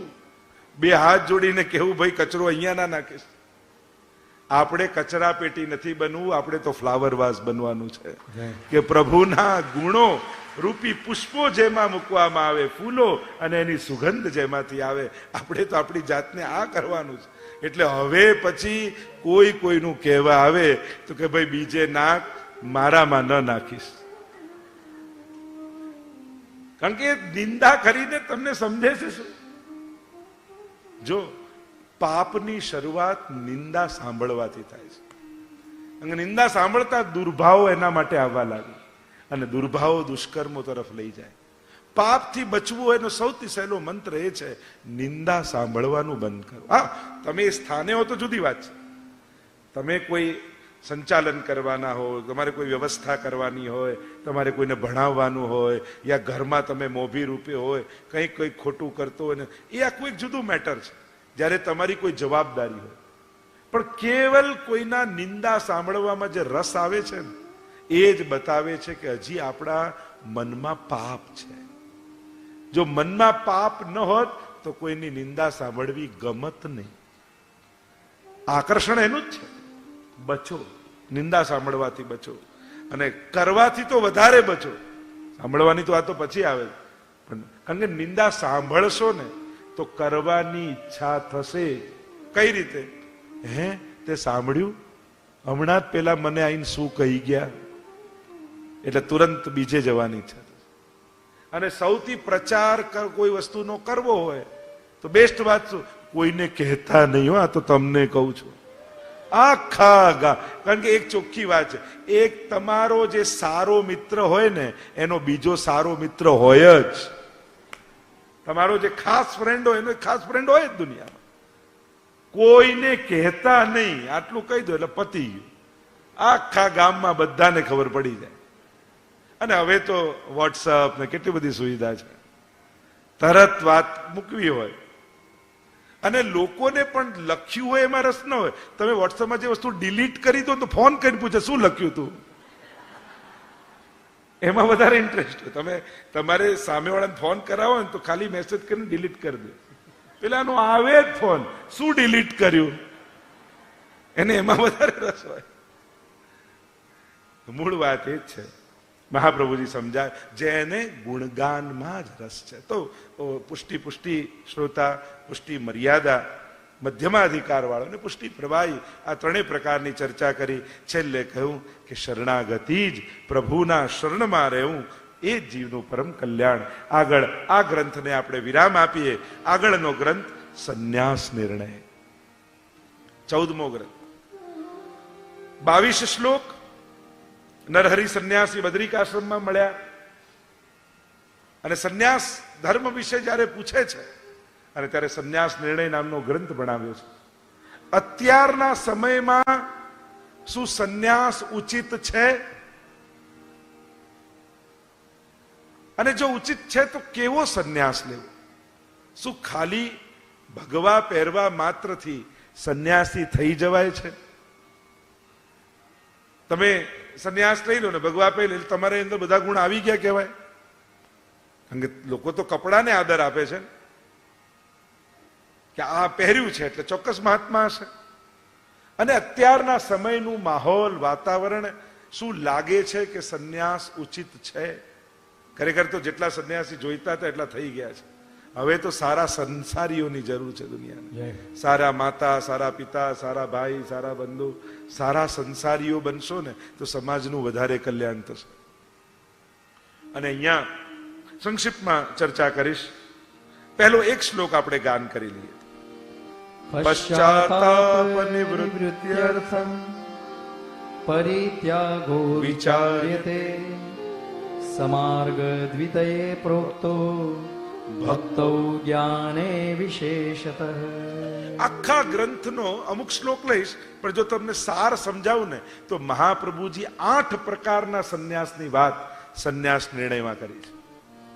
બધા શ્લોકોના સાર રૂપે અમુક શ્લોકો પણ લઈશું આપણે જો સમય રહેશે.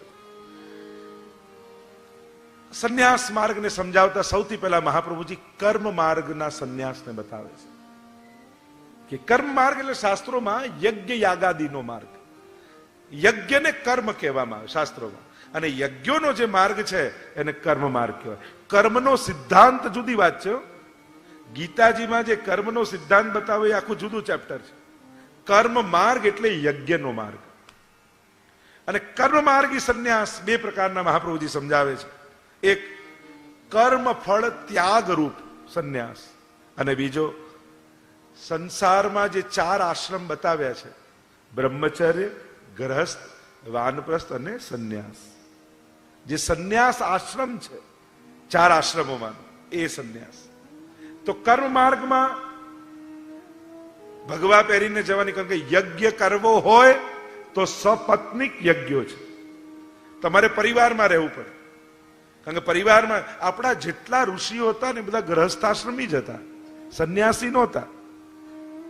તમે જેટલા, એટલે જ તો તમે જયારે સંકલ્પ કરો, યજ્ઞ કરો, તમને પૂછે તમારું ગોત્ર બોલો. એ ગોત્ર શું છે? સપ્તર્ષિઓમાંથી કયા ઋષિના વંશજ તમે છો. એટલે આપણા ઋષિ મુનિઓ સંન્યાસી નહોતા, ગ્રહસ્થી જ હતા. સંન્યાસ માર્ગ તો પાછળથી એનો પ્રભાવ દેખાય. અને એટલા માટે જેને કર્મ માર્ગ, યજ્ઞના માર્ગમાં જવું હોય, એનો સંન્યાસ શું છે? કર્મ ફળનો સંન્યાસ. કે હું જે યજ્ઞ કરું છું, ન મમ ન મમ, વારે ઘડી આપણે યજ્ઞ કરીએ ત્યારે બોલે ન મમ, મારું આમાં કાંઈ નથી, આ તો ઠાકોરજી જ કરાવે છે, પ્રભુનું જ પ્રભુને અર્પિત કરી રહ્યું છે. આ ભાવથી યજ્ઞ કરવા, ક્યાંય આસક્તિ ન રાખવી, અને બધું પ્રભુનું છે અને યજ્ઞ દ્વારા પ્રભુ સુધી પહોંચાડવાનું છે. આ કર્મ માર્ગનો સંન્યાસ કહેવાય. એટલે કે ઘર છોડીને જવાની જરૂર નથી, ઘરમાં જ રહે છે. ઘરના જ પદાર્થો, દેશ, કાલ, દ્રવ્ય, કર્તા, કર્મ અને મંત્ર, 6 વસ્તુની શુદ્ધિ જોઈએ. અને ગ્રહસ્થાશ્રમમાં જ યજ્ઞ સંભવ થઈ શકે. કારણ કે રોજ એના પદાર્થ, ઘી જોઈએ, તલ જોઈએ, આવી સામગ્રીઓ ક્યાં લેવા જાય? ગ્રહસ્થાશ્રમીમાં. એટલે આ કર્મ માર્ગનો છે. કર્મ ફળનો ત્યાગ. જે યજ્ઞ કરું છું એ યજ્ઞથી મારે કોઈ સુખ નથી જોઈતું, સ્વર્ગ નથી જોઈતું, પરમાત્માની પ્રસન્નતા માટે કરું છું. આ કર્મ માર્ગનો સંન્યાસ. કર્મ માર્ગનો બીજો સંન્યાસ છે ચોથા આશ્રમ રૂપે, કે જ્યારે જીવ બ્રહ્મચારી ગ્રસ્ત કરી લે, વાનપ્રસ્થ થાય, અને પછી સંન્યાસ લઈને વનમાં જઈ અને પોતે ભેગા કરેલા એ જ્ઞાનને દ્વારા પોતાનો આત્મ ઉદ્ધાર સાધે. તો આ 2 પ્રકારના કર્મ માર્ગીઓના સંન્યાસ. 2 પ્રકાર છે ભક્તિ માર્ગીઓના. ભક્તિ માર્ગીઓના 4 પ્રકાર એમ તો મહાપ્રભુજી બતાવે છે. 4 પ્રકારના સંન્યાસની વાત કરી. એક, ભક્તિના અર્થે લેવામાં આવતો સંન્યાસ. એટલે કે એક ભક્તિના સાધક બની અને કથા શ્રવણ આદિ કરી અને એવા તીર્થોમાં જઈને નિવાસ કરવું જ્યાં પ્રભુની ભક્તિ થતી હોય, નિત્ય કથા થતી હોય. મારી ભીતર ભક્તિની પ્રાપ્તિ થાય, એ ભક્તિની પ્રાપ્તિ માટે ઘર છોડીને એવા સ્થાનોમાં જઈ નિવાસ કરવો. આ ભક્તિ માર્ગી સંન્યાસ. ભક્ત્યર્થ બીજો છે, ઘર જ્યારે ભક્તિમાં બાધક જેવું લાગવા માંડે, એમ થાય કે હવે આ ઘરમાં રહીને ભગવત સેવા સંભવ નથી, કારણ કે બધા જ પ્રતિકૂળ છે. ઘરમાં બધા સેવાના વિરોધી થઈ ગયા છે. બાર્યાદિર અનુકૂલશ્ચેત કાર્ય ભગવત ક્રિયામ ઉદાસીને સ્વયં કુર્યાત ઓર પ્રતિકૂલે ગ્રહમ ત્યજેત. મહાપ્રભુજીની આજ્ઞા છે કે જ્યારે બધા સાથ આપતા હોય તો બધાનો સાથ લો, પણ જ્યારે એવા સંજોગ આવી જાય કે બધા તમારા ભક્તિના વિરોધી થઈ જાય, પછી ઘર છોડી એવી જગ્યાએ જઈને રહો જ્યાં કેવલ સેવામય તમે જીવન જીવી શકો. તો આ એક બીજો સંન્યાસ કે જે બાધકતા ભક્તિની ગૃહસ્થાશ્રમમાં છે, એ બાધક તત્વોને છોડી ભક્તિ માટે જતા રહેવું, સેવા માટે જતા રહેવું. બીજા બે પ્રકાર મહાપ્રભુજી બતાવ્યા. એક ભક્તિ ઉત્તર સંન્યાસ કહ્યું, એમાં વિરહના ભવના અનુભવ માટે, કે જ્યારે જીવનમાં આ બધા સાધનો છે ને એની જવાબદારીઓ ભગવત વિરહ પ્રગટવા નથી દેતી, પ્રભુનું સ્મરણ કરવા નથી. અને જ્યારે બધા સાધનો છૂટે અને જીવાત્માને પ્રભુની પ્રાપ્તિની ઈચ્છા થાય ત્યારે પ્રભુને મેળવવાની ઉત્કંઠા જાગે છે, અને એ ઉત્કંઠામાં આ બધો સંસાર બાધક બની જાય છે. તો એવી અવસ્થામાં ભક્તિના વિરહની પ્રાપ્તિની અવસ્થામાં માણસ ઘર છોડે, એ ભક્તિનો આ એક પ્રકારનો સંન્યાસ, ભગવત વિરહ અનુભવ માટે. અને છેલ્લો સંન્યાસ ભક્તિ માર્ગીએ કહ્યો કે પ્રપંચ વિસ્મૃતિ પૂર્વક ભગવદ આસક્તિ. પ્રપંચની વિસ્મૃતિ થઈ જાય, સેવા ફલરૂપા બની જાય અને સંસારમાં અનાસક્તિ પ્રગટી જાય. હવે ક્યાંય કોઈનામાં આસક્તિ નથી અને પ્રભુમાં પરમ આસક્તિ પેદા થઈ ગઈ, અને પછી જીવ ઘર બાર છોડી કેવલ સેવામય જીવન જીવવા લાગે. એ ભક્તિનો એક પરમ સંન્યાસ છે, ફલરૂપા સંન્યાસ છે. કે એવો પ્રેમ પ્રભુમાં, જેમ કુંભનદાસજી, સુરદાસજી, આસ્કરનદાસ જેવા જે ભગવદી જીવો થયા, એણે સંસાર આસક્તિ છોડી અને કેવલ ભગવદ આસક્તિમાં નિર્વાહ કર્યો. આ એક ભક્તિ માર્ગી સંન્યાસ. હવે જ્ઞાન માર્ગી સંન્યાસ સમજાયો બે પ્રકારનો. એક જ્ઞાનાર્થ સંન્યાસ, જ્ઞાન મેળવવાની ઈચ્છા જાગે, અથાતો બ્રહ્મ જિજ્ઞાસા, અને એ મેળવવા માટે સંસારને અજ્ઞાન રૂપે અને બંધન રૂપે જોઈ જ્ઞાન માર્ગી જીવ ઘરબાર છોડીને ગુરુને ત્યાં જઈને રહેવા લાગે અને જ્ઞાન પ્રાપ્તિ કરવા લાગે. આ જ્ઞાનાર્થ સંન્યાસ છે. અને છેલ્લો સંન્યાસ જ્ઞાન માર્ગનો કયો, જ્ઞાનોત્તર સંન્યાસ. એટલે કે જ્યારે જ્ઞાન પ્રગટ થઈ જાય, બ્રહ્મ જ્ઞાન થઈ જાય, સર્વ ખલુ ઇદમ બ્રહ્મ, અને એ સમય પછી મારું અને તારાનો ભેદ જતો રહે, બધે જ બ્રહ્મના દર્શન થવા લાગે. અને એવી અવસ્થામાં જીવ ઘરબાર છોડી અને ભગવદમય બની અને ચારે ઓર વનમાં વિચરણ કરવા લાગે. આ છે જ્ઞાનોત્તર સંન્યાસ. તો આમ 8 પ્રકારના સંન્યાસની વાત સંન્યાસ નિર્ણયમાં મહાપ્રભુજી કરતા સુંદર વાત 6થા શ્લોકમાં મહાપ્રભુજી સમજાવે. વિષયાક્રાંત દેહાનામ નાવેશ સર્વદા હરે અતોત્ર સાધને ભક્તૌ નૈવ ત્યાગ સુખાવહ. વિષયાક્રાંત દેહાનામ નાવેશ સર્વતા હરે. જેમ બળતા ઘરમાં કોઈ રહી શકતું નથી, એમ જેનું હૃદય વિષયોથી બળતું હોય એના હૃદયમાં ભગવાન પણ રહી શકતા નથી. અને એટલા માટે ઘરમાં આ હૃદય રૂપી ઘર વિષયોથી બળતું હોય તો ભગવાન એમાં આવીને નિવાસ કરશે એવી આશા કેમ રાખી શકાય. અને મહાપ્રભુજી આ માર્ગ, ભક્તિ માર્ગના ગુરુ કોણ છે એ સમજાવતા 8મા શ્લોકમાં આજ્ઞા કરે. કૌંડિન્યો ગોપિકા પ્રોક્તા ગુરવ સાધનમ ચતત ભાવો ભાવનયા સિદ્ધ સાધનમ નાન્યદિશ્યતે. કૌંડિન્ય ઋષિ અને ગોપિકા ગુરવ. આપણા માર્ગના ગુરુ કોણ? તો કે ગોપીજનો જ આપણા ગુરુ છે. એમણે જેમ સંસારમાં રહેતા રહેતા લૌકિક લોકોની વચ્ચે લૌકિક કાર્ય કરતા કરતા પણ પ્રભુને પામી લીધા, આપણા ગુરુ ગોપીજનો છે. એટલે મહાપ્રભુજી કહે, ઘરમાં જ રહી, લોકોની વચ્ચે રહી અને મન ઠાકોરજીમાં જોડી ગોપીઓની જેમ પ્રભુની ભક્તિ જીવે કરવી જોઈએ. એ કૃષ્ણ વિરહીની ગોપીઓને ઘર હી મેં વન કીનો. પરમાનંદાજી એટલે જ કહે કે આ ગોપીઓ ઘર છોડીને વનમાં નથી ગઈ, એને તો ઘરમાં જ વનની જેમ જીવન પસાર કરી લીધું. કે જેમ નટ હોય દોરી ઉપર ચાલનારો, પેલો નટ હોય ને, એ દોરી પર ચાલતો હોય, જુએ બધે, હસતો હોય બધા સામે જોઈને, પણ એનું મન તે દોરી ઉપર જ લાગેલું હોય જેના ઉપર એ ચાલી રહ્યો છે. એમ જ સંસારમાં રહીએ, બધા ઉત્તમ વ્યવહાર કરીએ, પણ આપણું ચિત્ત તો હરિમાં હોવું જોઈએ, કે જે દોરી ઉપર આપણે ચાલવાનું છે, જે ડોરથી આપણે બંધાયેલા છે. આગળ મહાપ્રભુજી આ ગ્રંથને વિરામ આપતા ઇતિ કૃષ્ણ પ્રસાદેન વલ્લભેન વિનિશ્ચિતમ એમ કહી અને શ્રી મહાપ્રભુજી આ સંન્યાસ નિર્ણયને વિરામ આપે છે. બોલો ગોવર્ધન નાથ કી જય, વલ્લભાધીશ ધીશ કી જય. 15મો ગ્રંથ છે નિરોધ લક્ષણ. અદ્ભુત ગ્રંથ છે મહાપ્રભુજી. જો ભાગવતના 10મ સ્કંદની, જેને ભગવાનનું હૃદય કહીએ ને, એની લીલાનું નામ છે નિરોધ લીલા. અને નિરોધનો અર્થ થાય પ્રપંચ વિસ્મૃતિ પૂર્વક ભગવદ આસક્તિ નિરોધ. અને એના લક્ષણ હવે મહાપ્રભુજી બતાવે છે. પ્રપંચ એટલે અહમતા મમતા રૂપી સંસાર. તો એ સંસારની વિસ્મૃતિ થઈ જાય અને ભગવાનમાં અનન્ય આસક્તિ થઈ જાય, એ ભગવાનની લીલાને નિરોધ લીલા કહેવાય. કે આ મનમાં પ્રભુમાં એવો પ્રેમ પ્રગટાવો કે જેથી સંસાર યાદ જ ના આવે. તો પ્રભુમાં નિરોધ. અને જે દિવસે તમારો ભગવાનમાં નિરોધ થાય, એ દિવસે ભગવાનનો તમારામાં નિરોધ થઈ જાય. તો આ નિરોધ કોનો થયો? તો કે બ્રજભક્તોનો. એટલે મહાપ્રભુજી સુખ દુઃખ માંગે, સુખ માંગે. કહ્યું કેવું દુઃખ, ગોપીઓને કેવો નિરોધ સિદ્ધ થયો. રડતા રડતા ભગવાનમાં અનન્ય આસક્તિ થઈ. અને મહાપ્રભુજી વાત કરતા કહ્યું યચ્છ દુઃખમ યશોદાયા નંદાદીનાં ચ ગોકુલે ગોપિકાનાં તુ યદ દુઃખમ તદ દુઃખમ સ્યાન મમ ક્વચિત.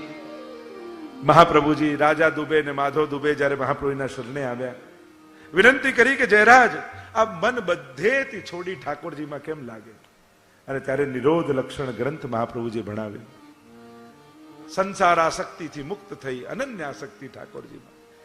અહીંયા 3 પ્રકાર, પ્રથમ દશા, મધ્યમ દશા અને ઉત્તમ દશા, આ 3 દશાનું વર્ણન અહીંયા કરવામાં આવ્યું.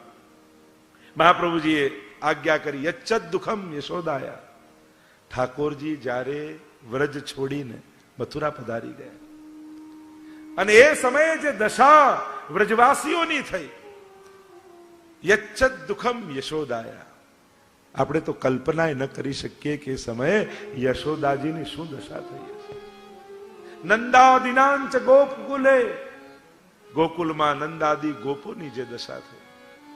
યશોદાજી તો પોક મૂકીને રડી શકે, અમારા નંદ બાબા તો આંખમાંથી આંસુ નથી સારી શકે. ગોપીઓના રડવાનો શોર ભાગવતમાં સંભળાય છે, પણ ભાગવતકારે ગોપોને તો રડવાય નથી દીધા. આ ગોપોના પ્રેમને કોણ સમજી શકે? નંદાદી ગોપીઓની જે દશા થઈ છે, યચ્છદ દુઃખમ યશોદાયા નંદાદિનાંચ ગોકુલે ગોપિકાનાં તુ યદ દુઃખમ તદ દુઃખમ શાન મમ ક્વચિત. અને ગોપીઓએ જે દુઃખનો અનુભવ કર્યો, હે પ્રભુ એ દુઃખ મને પ્રાપ્ત થાય. ઘણા દુઃખો પણ ભાગ્યશાળીને મળતા હોય છે. જે દિવસે ભગવાનને યાદ કરીને તમારા આંખમાં જળજળી આવી જાય ને, ત્યારે માનજો કે તમારા કરતા મોટો ધનવાન બીજો કોઈ નથી. કારણ કે પ્રભુના પ્રેમનું ધન તમારા હૃદયમાં આવ્યું અને ઉભરાઈને આંસુ બનીને બહાર આવ્યું. બ્રજ કે બિરહી લોગ બિચા. કેવું દુઃખ થયું. બ્રજ કે વિરહી લોગ વિચાર રે, બ્રજ કે વિરહી લોગ વિચાર, बिन गोपाल ठगे से खाए, अति दुर्बल तन हारे हारे, व्रज के विरही लोग विचार. હવે તો ઘર ઘરમાંથી યમુના વહી રહી છે. इति गोप्यः प्रगायन्त प्रपन्तश्च चित्रधा रुरुदुः सुस्वं राजन् कृष्ण दर्शन भाग. રાસમાં પણ ગોપીઓ રડી. અહીંયા ઠાકોરજી જ્યારે પધાર્યા છે, જે દશા ગોપીઓની, મહાપ્રભુજી કહે ક્યારેક આ દશાનો અનુભવ થાય, ક્યારેક હૃદય એ અવસ્થામાં જઈને સ્પર્શે પ્રભુના પ્રેમને. આનાથી મોટું સૌભાગ્ય શું હોય કે જેને પ્રભુ યાદ કરીને જેની આંખો ભીંજાય. રોને સે ઓર ઇશ્ક में बेबाक हो गए, धोए गए इतना કે બસ પાક હો ગए. આવું દુઃખ મને મળે. આવી આગળ સુખની વાત કરી. ઉદ્ધવાગમને જાતા ઉત્સવો સુમહાન્ય થા. ઉદ્ધવજી જયારે બ્રજમાં આવ્યા અને જે મોટો ઉત્સવ થયો, આવો ઉત્સવ ક્યારેક મારા મનમાં થાય. અદ્ભુત ચર્ચા. નિરોધ લક્ષણ ગ્રંથ બહુ અદ્ભુત છે. અને આ 6થા શ્લોકમાં મહાપ્રભુજી આજ્ઞા કરે છે કે આવા ગુણગાનમાં જે સુખ છે ને, એ સુખ તો દુનિયામાં બીજે ક્યાંય નથી. ગુણગાને સુખાવાપ્તિ ગોવિંદસ્ય પ્રજાયતે યથા તથા શુકાદીનામ નૈવાત્મનિ કુતોન્યતઃ. ગુણગાને સુખાવાપ્તિ ગોવિંદસ્ય પ્રજાયતે. ગોવિંદના ગુણગાનમાં જે સુખ છે, એ સુખ તો નિરાકાર બ્રહ્મના ઉપાસક એવા સુખદેવજીને પણ સુખનો અનુભવ ધ્યાનમાં થતો નથી. કથા આવે છે ને કે સુખદેવજી તો ઘર છોડીને જન્મતાની સાથે ભાગ્યા, વનમાં જઈને નિરાકાર બ્રહ્મનું ધ્યાન કરે છે. વ્યાસજીને થયું કે ભાગવતનો કોઈ અધિકારી હોય તો આ સુખદેવ છે, પણ એને તો નિરાકાર બ્રહ્મની ઉપાસનામાં લગ્ની લાગી છે. શું કરવું? શિષ્યોને ભાગવતના શ્લોકો યાદ કરાવ્યા અને વનમાં મોકલ્યા. ફૂલો છૂટતા હો ને ત્યારે આ શ્લોકોને ગાજો અને ફૂલો છૂટજો. અને ઋષિ પુત્રો સુંદર વાંસની છાબ લઈને આવ્યા. એક એક ફૂલ છૂટતા જાય અને મધુર મધુર શ્લોકોના ગાન કરતા જાય. બરહાપીડમ નટવર વપુઃ કર્ણયો કર્ણિકા. બરહાપીડમ, મયુર પીછ જેણે માથે ધારણ કર્યું છે. બર એટલે મોર. અને સુખદેવજી નિરાકાર બ્રહ્મની ઉપાસનામાં લાગ્યા છે, જ્યોતનું ધ્યાન કરે છે. અને અહીંયા જ્યાં ઋષિપુત્રો બોલ્યા બરહાપીડમ, એટલે ધ્યાનમાં ફર ફર ફર ફર ફર ફર ફરકતું મોર પીછું દેખાવા લાગ્યું. નટવર વપુ નટવત વરવત કર્ણયો કર્ણિકારમ. કોઈના કર્ણમાં સુંદર કર્ણિકારનું પુષ્પ ઝૂલતું દેખાયું. આશ્ચર્ય થયું, આવું તો પહેલા ક્યારે થયું નથી. કોણ છે જેણે મોણ પીછું ધારણ કર્યું છે? કોણ છે જેણે કાનમાં કર્ણિકારનું પુષ્પ? પીતાંબર હવામાં લહેરાતું દેખાયું. કનક કપીશમ, અરે આ કોણ છે? વય જયંતિમ ચ માલામ, મધમત્તા ફૂલોની સુગંધ પવનના ઝોકાની સાથે સુખદેવજીની નાસિકામાં ગઈ. અરે આ કોની ફૂલોની માળા છે?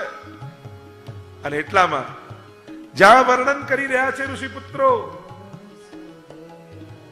ઠાકોરજીએ અધર પર વેણુ પધરાવી અને વેણુના સ્વર ભર્યા.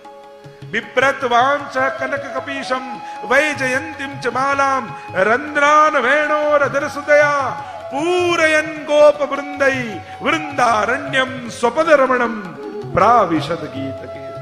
અને છમ છમ છમ છમ ડગલે ચાલતા પરમાત્મા સ્વચ્છંદ વિહાર કરતા વૃંદાવનમાં પ્રવેશ કર્યા.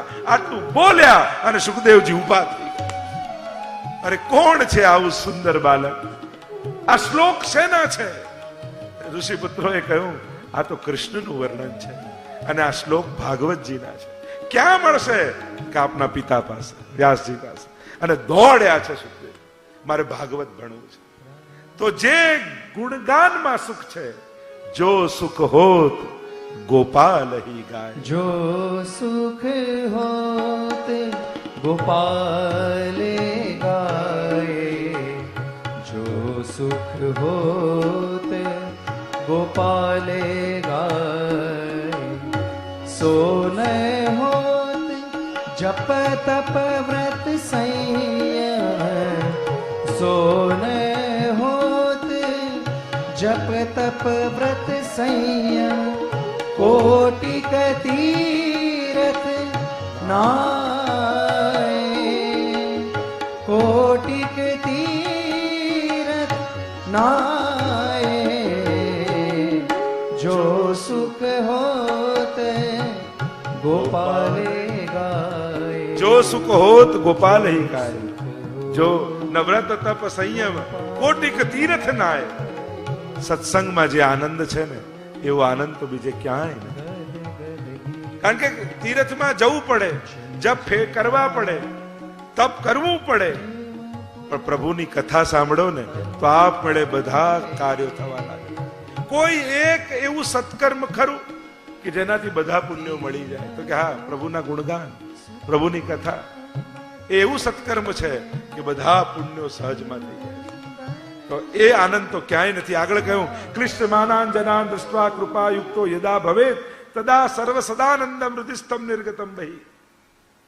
જ્યારે ઠાકોરજી ક્લિષ્ટમાનાન જનાન દૃષ્ટ્વા હૃદયમાં તાપથી ભરેલા જીવને જુએ છે ને, ગોપીઓ જ્યારે ભગવદ વિરહમાં વ્યાકુળ બની ગઈ, ક્લિષ્ટમાનાન થઈ ગઈ, તાપાયુક્ત થઈ ગઈ.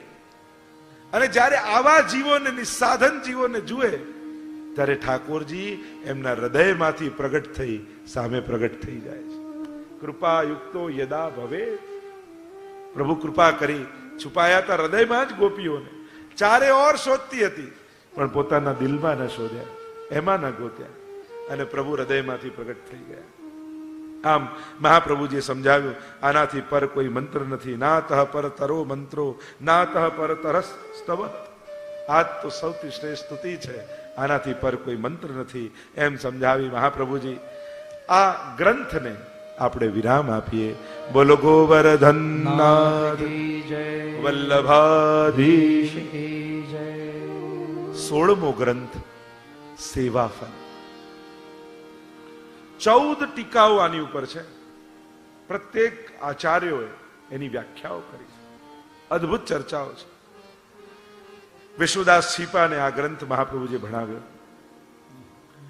7.5 શ્લોક વામંગ શ્રી વલ્લભનું અને સેવાફલ વિવરણ ભણાવ્યા પછી એમણે કહ્યું કે મહારાજ, આપની વાણી તો ક્લિષ્ટ છે, મને કેમ સમજમાં આવે? એટલે મહાપ્રભુજીએ સેવાફલ વિવરણ પણ લખ્યું એની સાથે. એટલે ગ્રંથની સાથે સેવાફલ વિવરણ બંને છે. 3 પ્રકારના જીવોની વાત અહીંયા કરવામાં આવી. જેવો જે અધિકારી એવા ફલની એને પ્રાપ્તિ. પુષ્ટિ માર્ગનું ફલ શું છે? સેવા ફલ. કારણ કે પુષ્ટિ માર્ગનું કર્તવ્ય ધર્મ તો સેવા છે. કૃષ્ણ સેવા સદા કાર્યા. શ્રેષ્ઠ કાર્ય કયું? ત્યાં પૂછ્યું ને, એકમ શાસ્ત્ર દેવકી પુતે એકમ દેવો દેવકી મંત્રોપેકસ્તસ્ય નિયામા નામાની કર્માપેકમ તસ્ય દેવસ્ય સેવા. શ્રેષ્ઠ કર્મ કયું? તો કે એની સેવા. કૃષ્ણ સેવા સદા કાર્યા કર્મ કયું? અને સર્વદા સર્વભાવે ન ભજનીયો વ્રજાદીપ, એ જ ધર્મ. તો જેવો જેનો અધિકાર એવા ફલની એને પ્રાપ્તિ. 3 પ્રકારના અધિકારી અહીંયા બતાવ્યા. પુષ્ટિ પુષ્ટિ, પુષ્ટિ મર્યાદા અને પુષ્ટિ પ્રવાહી. જેનો જેવો અધિકાર એવી એને પ્રાપ્તિ. અને 3 પ્રકારના પ્રતિબંધ બતાવ્યા. અને 3 પ્રકારના પ્રતિબંધોને બતાવતા કે ઉદ્વેગ, પ્રતિબંધોવા और ભોગોવા. ઉદ્વેગ, પ્રતિબંધ અને ભોગ, આ 3 સેવાના પ્રતિબંધ છે. એટલે કે રોકનારા, એ ફળને ન પ્રાપ્ત કરાવનારા. આ 3 પ્રતિબંધો છે, એની ચર્ચા કરી. 3 ફળ બતાવ્યા. સંક્ષિપ્તમાં જો સાર રૂપે આને કહું, એ તો એક શ્લોક જો આપણે ગાન કરવો હોય તો આપણે પ્રારંભ રૂપે સેવા ફલનો પ્રથમ શ્લોક ગાન કરી પછી સાર રૂપે તમને સમજાવું. યાદ્રસી સેવના પ્રોક્તા તત્સિદ્ધૌ ફલમુચ્યતે અલૌકિકસ્ય દાનેહિ ચાદ્ય સિદ્ધેન મનોરથ. જેવા અધિકારી એવા ફલની ચર્ચા કરે. પુષ્ટિ પુષ્ટિ જીવ માટે સેવાનું ફલ શું? તો કહ્યું અલૌકિક સામર્થ્ય. પુષ્ટિ પુષ્ટિ અલૌકિક સામર્થ્ય એટલે કે આજ દેહમાં એવું સામર્થ્ય આવી જાય, આજ આંખે તમને ઠાકોરજીના સાક્ષાત દર્શન થાય, આજ કાનથી પ્રભુની વેણુ અને વાણી સંભળાય, આજ દેહથી તમારી સામે ઠાકોરજી તમારા હાથે ભોજન આરોગે, તમારી સેવાનો પ્રગટ થઈને સ્વીકાર કરે, આજ પુષ્ટિ પુષ્ટિ ભક્તનું ફલ છે. આ પુષ્ટિ માર્ગી શુદ્ધ પુષ્ટિ જીવનું ફલ. અલૌકિક સામર્થ્ય. ભગવાન જેવું સામર્થ્ય જીવને પ્રાપ્ત થઈ જાય. અલૌકિક. જેમ પુરુષોત્તમ દાસની વાર્તામાં આવતું ને, દીકરાને એમ થયું કે પિતાજી ગરડા થઈ ગયા, લાવને હવે કાલથી હું સેવામાં જાઉં. અને જ્યાં સેવામાં જવા જાય અને જોયું તો પોતાના પિતા જે 80 વર્ષના હતા એ 20 વર્ષના યુવાન દેખાયા. આશ્ચર્ય થયું, હું તો ગરડો માનતો, સેવામાં યુવાન, આવું અલૌકિક સામર્થ્ય ક્યાંથી? ત્યારે ભાવ પ્રકાશમાં લખ્યું કે શું ગોપાલદાસ એમના પુત્ર એવું માને છે કે યુવાનીથી સેવા થાય? બહુ સુંદર ભાવ. શું તમે એમ માનો છો કે મોટું ઘર હોય તો સેવા થઈ શકે? શું તમે એમ માનો છો કે ધન હોય તો સેવા થઈ શકે? શું તમે એમ કે શરીર સારું ચાલતું હોય તો જ સેવા થઈ શકે? હરિરાયજી કે ના, સેવા મોટા ઘરથી નથી થતી, સેવા વધારે ધનથી નથી થતી, સેવા સ્વસ્થ શરીરથી નથી થતી. કારણ કે આવું તો ઘણા પાસે છે. બધા મોટા ઘરમાં ઠાકોરજી છે, બધા ધનિકને ત્યાં ભગવત સેવા છે, દરેક યુવાન કોઈ સારો શરીર વાળો સેવા કરે છે. મોટા ઘરથી સેવા નથી થતી, ધનથી સેવા નથી થતી, યુવાનીથી સેવા નથી થતી. સેવા એ જ કરી શકે છે જેના હાથે ઠાકોરજી સેવા લેવા માંગતા હોય. પ્રભુ જેના હાથનું લેવા માંગે ને એનો જ હાથ ઉપડે. બાકી બધુંય હોય પણ હાથ ખિસ્સામાં જાય નહીં, હાથ માળામાં જાય નહીં. સહેલું નથી. હાથ બધાને મળે, દરેક હાથને સેવા ન મળે. આંખ બધાને મળે, દરેક આંખને દર્શન ન મળે. પગ બધાને મળે પણ દરેક પગને યાત્રા ન મળે.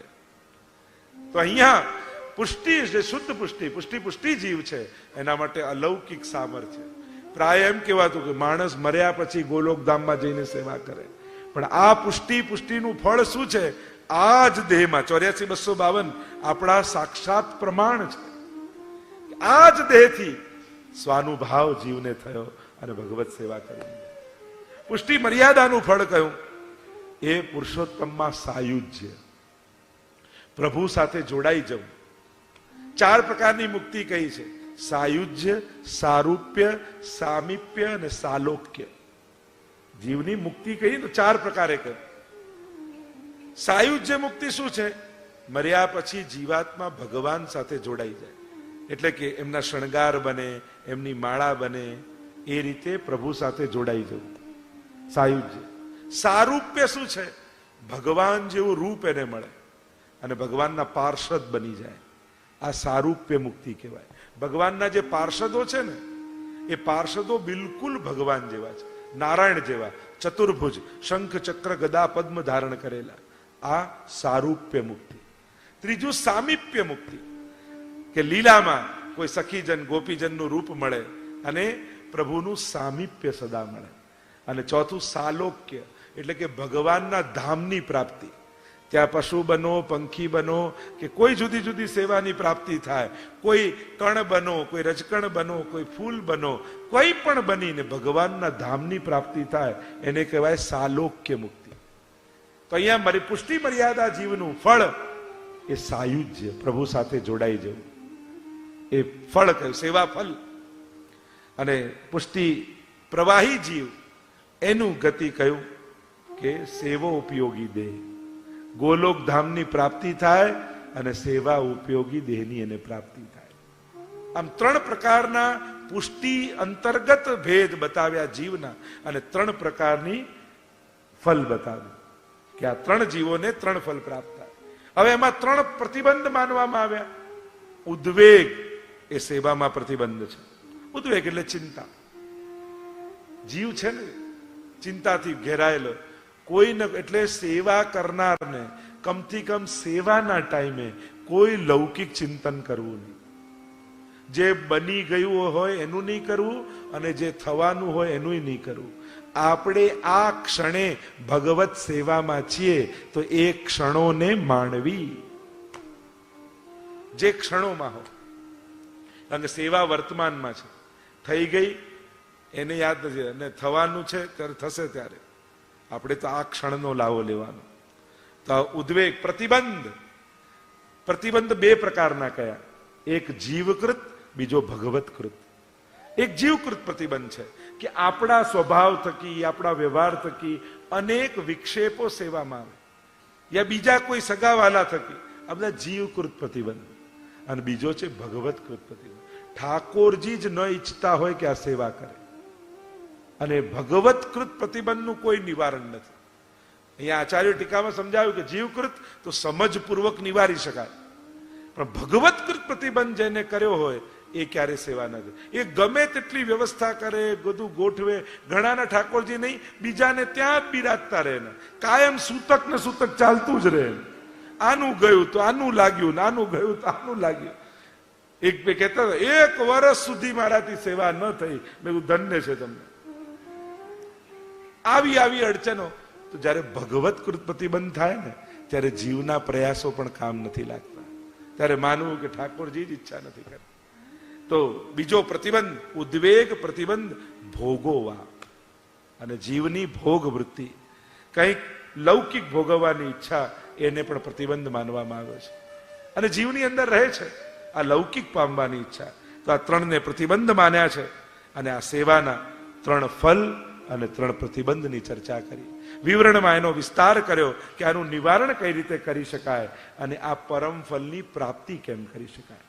તો આમ આ 16મા ગ્રંથને વિરામ તરફ લઈ જાઉં. બોલો શ્રી વલ્લભાધીશ કી જય, ગુસાઈજી પરમદયાલ કી જય. 7 દિવસનો આ મહા મહોત્સવ પહેલી વાર લંડનની ભૂમિ ઉપર આ રીતે પારાયણ સાથે મહાપ્રભુજીના દિવ્ય 16 ગ્રંથો પારાયણ પણ કર્યા, ચિંતન કર્યા, શ્રવણ કર્યા, અને હવે આચરણનો પ્રયાસ કાલથી આપણે કરીશું. ખૂબ આનંદ થયો છે. આપ લોકો જે રીતે આમાં જોડાયા, સર્વપ્રથમ આ સમસ્ત મનોરથી પરિવારને આચાર્ય પીઠ પરથી આશીર્વાદ આપું છું કે આપ લોકો બધા જોડાયા. એ પોથીજીના મનોરથી થયા, મનોરથના થયા, મહાપ્રસાદના થયા, શ્રી વલ્લભ પ્રભુના મનોરથના, જે રીતે પણ ભાગ્યશાળી હોય ઠાકોરજી એને નિમિત્ત કરતા હોય. અને પ્રભુની કથા માટે નિમિત્ત થવું, આનાથી પરમ સૌભાગ્ય બીજું શું હોઈ શકે. એક જણો નિમિત્ત થાય ને કેટલા લોકોને એનો લાભ મળતો હોય. તો આપણે બધા જ મનોરથી પરિવારને આશીર્વાદ. અમારા સમસ્ત કાર્યકર્તાઓની ટીમ, ટ્રસ્ટીથી લઈને પ્રત્યેક કાર્યકર્તાઓ, બધાને તાળીઓથી વધાવી લો. જે રીતે લોકોએ પરિશ્રમ કર્યો છે, રોજ સંખ્યા વધતી જ જાય. ક્યાં બેસાડવા? જો આજે પણ બેસાડવાની જગ્યા નથી. ચિંતન તો કરીએ મીનાબેન જોડે એ વાત કે હવે કોઈ નવો વેન્યુ ગોતો કે જેમાં 2,000-3,000 4,000 લોકો સમાઈ શકે. ઘણા લોકો આવતા તો પણ બેસવાની જગ્યા નથી રહેતી. પણ આ સફળતા છે ને કે જ્યારે પ્રભુ પ્રસન્ન થયા હોય ને ત્યારે લોકો વધતા જ જાય. પણ એક વાત ચોક્કસ છે, સત્સંગમાં અને કથામાં કોઈને બેસવાની જગ્યા આપશો ને તો ભગવાન વૈકુંઠમાં તમને જગ્યા આપશે. સત્સંગમાં કોઈને જગ્યા કરી આપો ને તો ત્યાં તમારી જગ્યા નક્કી થઈ જાય. એટલે પ્રયાસ કરો. પણ આનંદ છે. અને એમાં પણ આ વખતે જે યુથ ગ્રુપે કાર્ય કર્યું છે, ખરેખર યુવાનો માટે ખૂબ તાળી વગાડો. જે ભવિષ્યને ઘડવા માટે આપણે હવેલી કરી, આ પ્રવૃત્તિઓ ચલાવીએ છીએ, અને એ ભવિષ્ય આજે ઉજળું દેખાય છે. જે રીતે યુથ ગ્રુપ યુવાનોએ જે રીતે કાર્ય કર્યું છે, અદ્ભુત રીતે જવાબદારી લઈને ખૂબ હસતા ચહેરે, પ્રસન્નતાપૂર્વક. અને ખાસ અપીલ કરીશ, હજી તમારા યુવાન બાળકો એમાં ન જોડાયા હોય તો ડેસ્ક ઉપર આજે જ એમના નામ લખાવો અને યુથ ગ્રુપમાં તમારા યુવાનોને જોડો. આપણે નેશનલ યુથ ગ્રુપ કર્યું છે. આખા યુકેનું એક યુથ ગ્રુપ છે અને ખૂબ મોટી સંખ્યામાં યુવાનો એમાં જોડાયેલા છે. જો યુવાનો, યુથ ગ્રુપ એટલે યુવાનો હોવા જોઈએ. તમે યુથ ગ્રુપ નામ આપો ને બધા જ વડીલો બેઠા હોય અને પાછા ફિલોસોફી એનું સમાધાન. વૈષ્ણવ તો થોડી ગરડો થાય, વૈષ્ણવ તો યુવાન જ રહે, એમ કરીને મન મનાવી લે પાછા. યુથ ગ્રુપ એટલે યુથ જ હોવું જોઈએ. એમાં પછી ભાઈ આપણી ફિલોસોફી નહીં જોડવી કે વૈષ્ણવ તો સદા યુવાન છે. નામ યુથ ગ્રુપ રાખવાથી યુથ થતું નથી. યુવાનો હોવા જોઈએ. અને આ યુવાનો જે રીતે કાર્ય કરી રહ્યા છે, ખૂબ પ્રસન્નતા. બીજી મારી પ્રસાદની ટીમ, રસોઈની ટીમ, જે રીતે લોકોએ કાર્ય કર્યું. અને ત્યાં વ્યવસ્થામાં રહેવા માટે એમણે કથાએ છોડવી પડે. આ બધા આનંદ પ્રમોદ છોડવા પડે ઘણી વાર. પણ રોજ સંખ્યા વધતી જ જાય. અને જે રીતે લોકોની પ્રસાદની વ્યવસ્થા કરી, ખરેખર ધન્ય છે. બધી જ ટીમોને યાદ કરવું, અમારી સજાવટની ટીમ હોય, અમારા મનોરથની ટીમ હોય, અમારા વ્યવસ્થાની ટીમ હોય, અમારા કાઉન્ટર ઉપર બેસેલા બધા વૈષ્ણવ હોય, બાળકોને સાચવનારા વૈષ્ણવ, બાજુમાં ટેન્ટ બાંધી નાના બાળકો અહીંયા વિક્ષેપ ન કરે એટલા માટે એમની પણ જુદી વ્યવસ્થા કરી. તો જે રીતે આખી હોલ ડેકોરેશન, જે બધી ટીમો કાર્ય કરી રહી છે, અદ્ભુત કાર્ય કર્યું છે. અને એનો પ્રકાશ, એની વ્યવસ્થા, એનો પ્રતિભાવ લોકોના ચહેરા પર આપણે જોઈએ છે. જે પ્રસન્નતાથી લોકોએ પ્રસંગ માણ્યો, દુનિયાભરમાંથી મેસેજો આવે, હજારો લોકો કેવલ અહીંયા બેઠા છે એટલા જ લોકોની સાથે સાથે પારાયણ કરતા હતા. આપણે અહીંયા પારાયણ કરે, લોકો ઘર ઘરમાં 16 ઘરના પારાયણ થતા હતા. અદ્ભુત કાર્ય થયું. ખૂબ મારી પ્રસન્નતા અભિવ્યક્ત કરું છું. આવતા વર્ષે 41 પદ રસપાન કથા, યમુનાજીના 41 પદ રોજ જેનો પાઠ કરતા હોય લોકો, અને એની સાથે 108 સ્વરૂપ યમુનાજીના, એનો આરાધનનો મહોત્સવ. કાલે જ સમાચાર આપ્યા ને, કેટલા બધા લોકોના નામ એમાં આવી ગયા. વૈષ્ણવ સંઘના આયોજનની આ જ વિશેષતા છે. સૂચના મળે, કોઈને કહેવું નથી પડતું, સામેથી આવી કેટલી મોટી સંખ્યામાં લોકો જોડાઈ જાય છે. ખરેખર આનંદનો વિષય છે. આપણે બધા સૌભાગ્યશાળી થયા છે.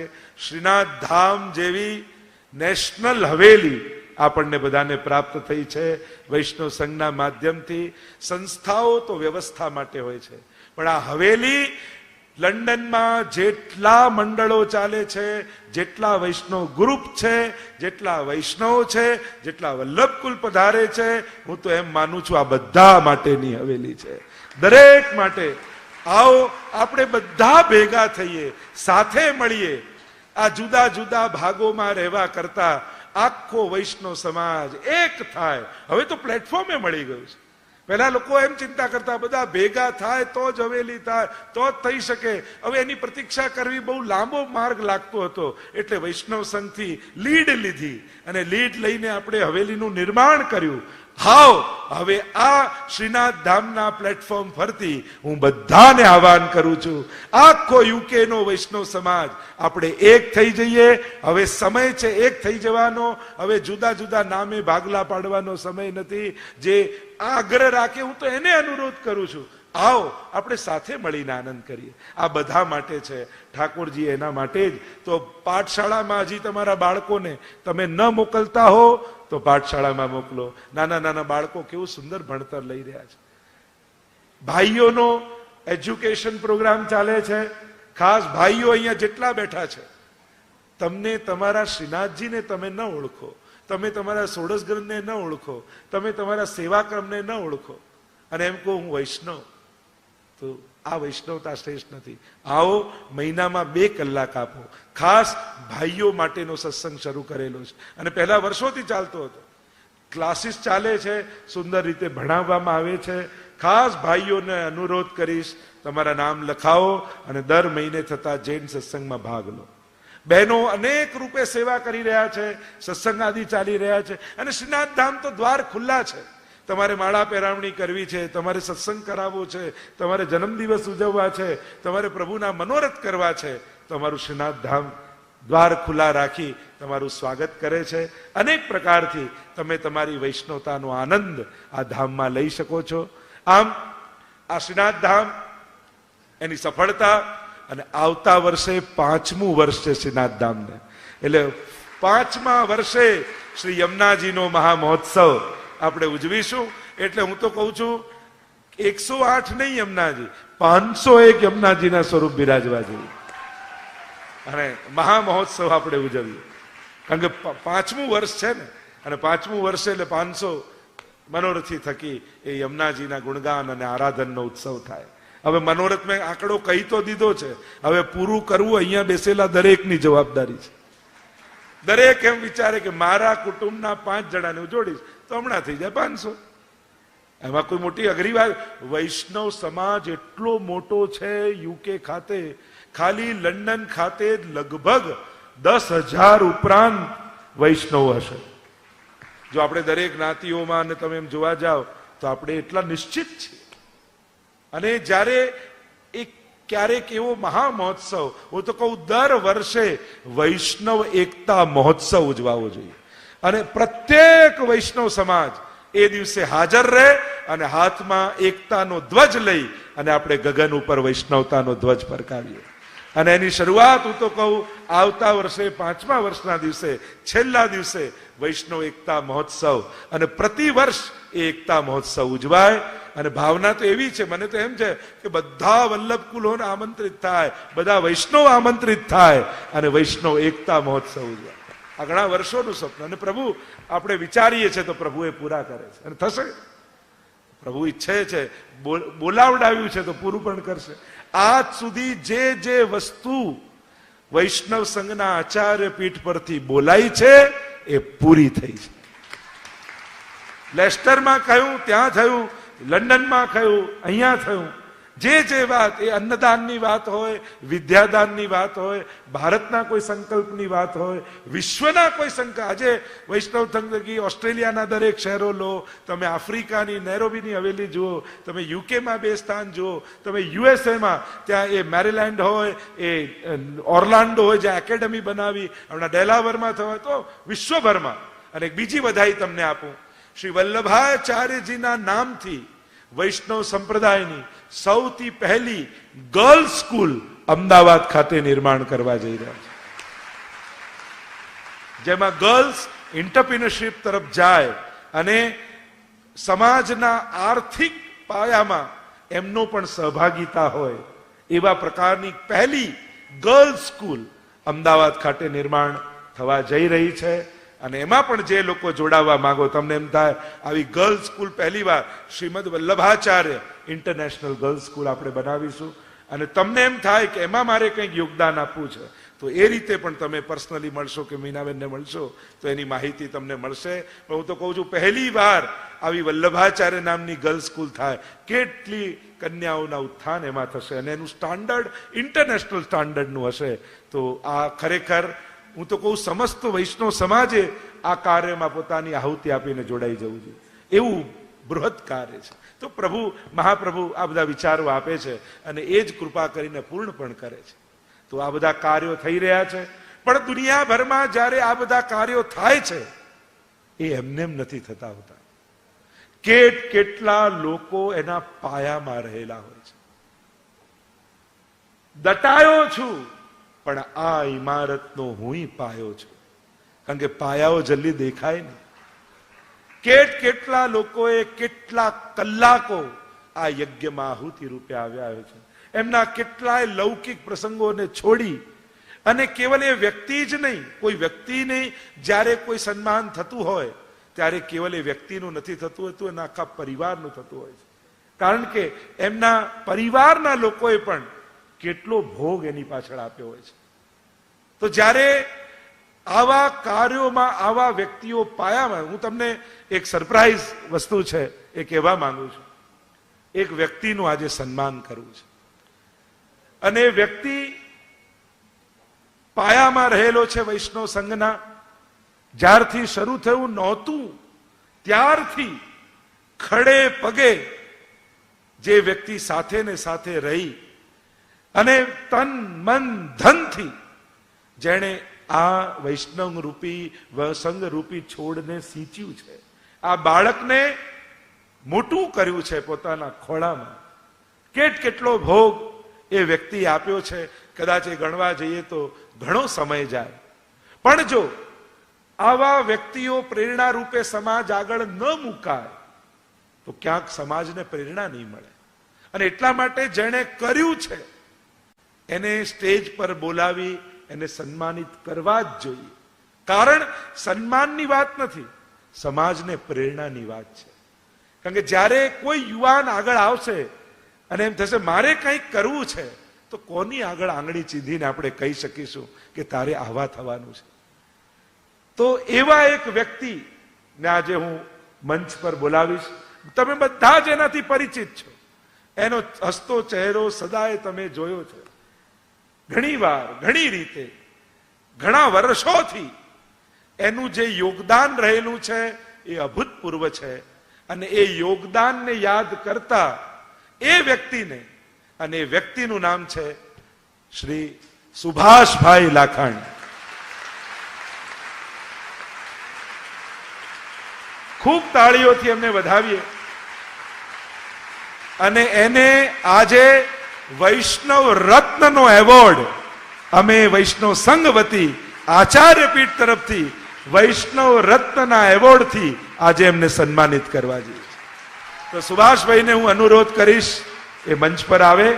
સૌથી પહેલા લયભાઈ એમનો પરિચય આપણને આપશે, પછી એમને ઇન્વાઇટ કરીશું અને ત્યારબાદ અહીંયા અમારા દ્વારા હું અમારા ટ્રસ્ટીજનોને પણ અનુરોધ કરીશ કે એ લોકો પણ જોડે રહેશે અને એ પત્ર દ્વારા એક વ્યક્તિ નહીં પણ એની પ્રતિભાનું સન્માન થવા જઈ રહ્યું છે. આ સન્માન એની પ્રતિભાનું છે, એના યોગદાનનું છે, એણે કરેલા પરિશ્રમનું છે. અને તમે બધા જ એના સાક્ષી રહેલા છે. મારે કંઈ કહેવાની જરૂર નથી, બધા સાક્ષી જ છો એને. તો બધા જોયેલું છે, અનુભવેલું છે. તો હું લયભાઈને કહીશ એમનો સંક્ષિપ્ત પરિચય આપી અને પછી એમને આમંત્રિત કરે. Tama Pranam Jayashri and Bhagavad Smaran everyone. I'd like to thank all the Vaishnavas for attending our annual Sodas Granth Katha. Special shout out to all the volunteers, the Seva Bhavik Vaishnavas and the vendors that helped us organize this auspicious event. I'd like to take this opportunity to again sort of discuss how the volunteers have created such a supportive and a positive environment for us to enjoy the finite time that we have with Jayashri. Today, like Jayashri said, we're going to talk about Subhash Bhai, more specifically Subhash Lakhani. I'll keep my introduction fairly precise. My name is Lay Soni, and like every other Vaishnav in this room, I'm just another Sevak who's trying to serve my life purpose. In September 1999, Jayashri founded Vaishnav Sangh of UK, and Subhash Bhai was welcomed by Jayashri to serve his new vision that was to expand the knowledge of Pushti Marg beyond overseas.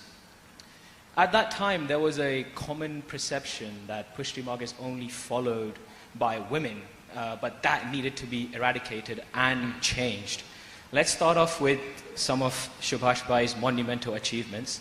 First of all, we have his beloved men's satsang. There's about 120 members who actively engage on a month-to-month basis and talk about how we can spread Pushti Marg to even more different global footprints.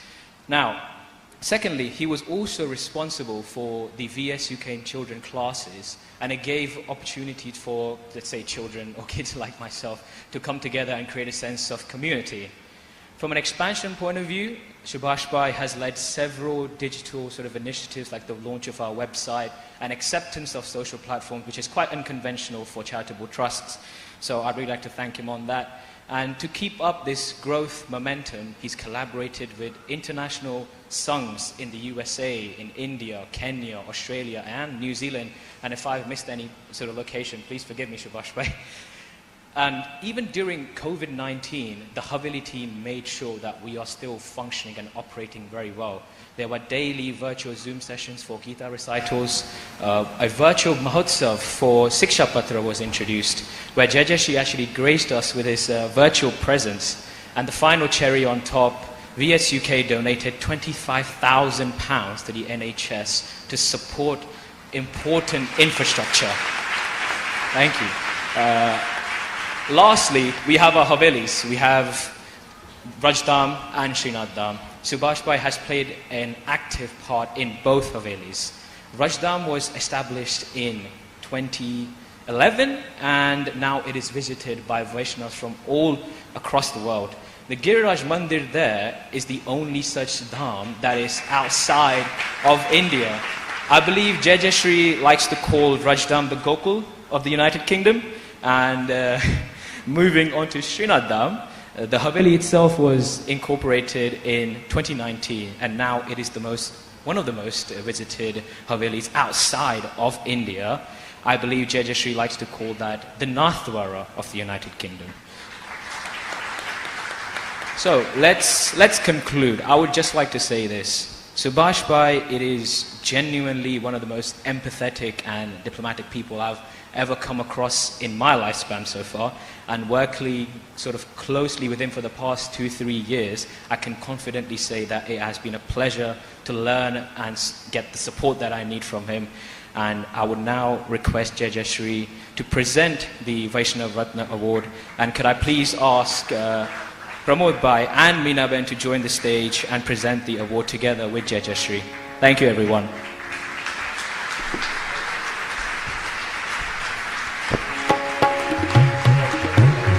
वैष्णव जन तो तेने रे कहिए जी पीर पराई जाने रे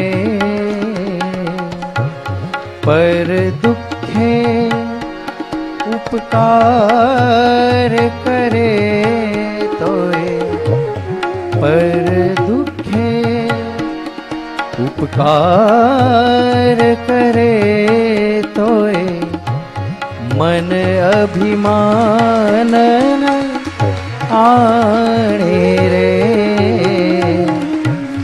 वैष्णव जन तो तेने रे कहिए।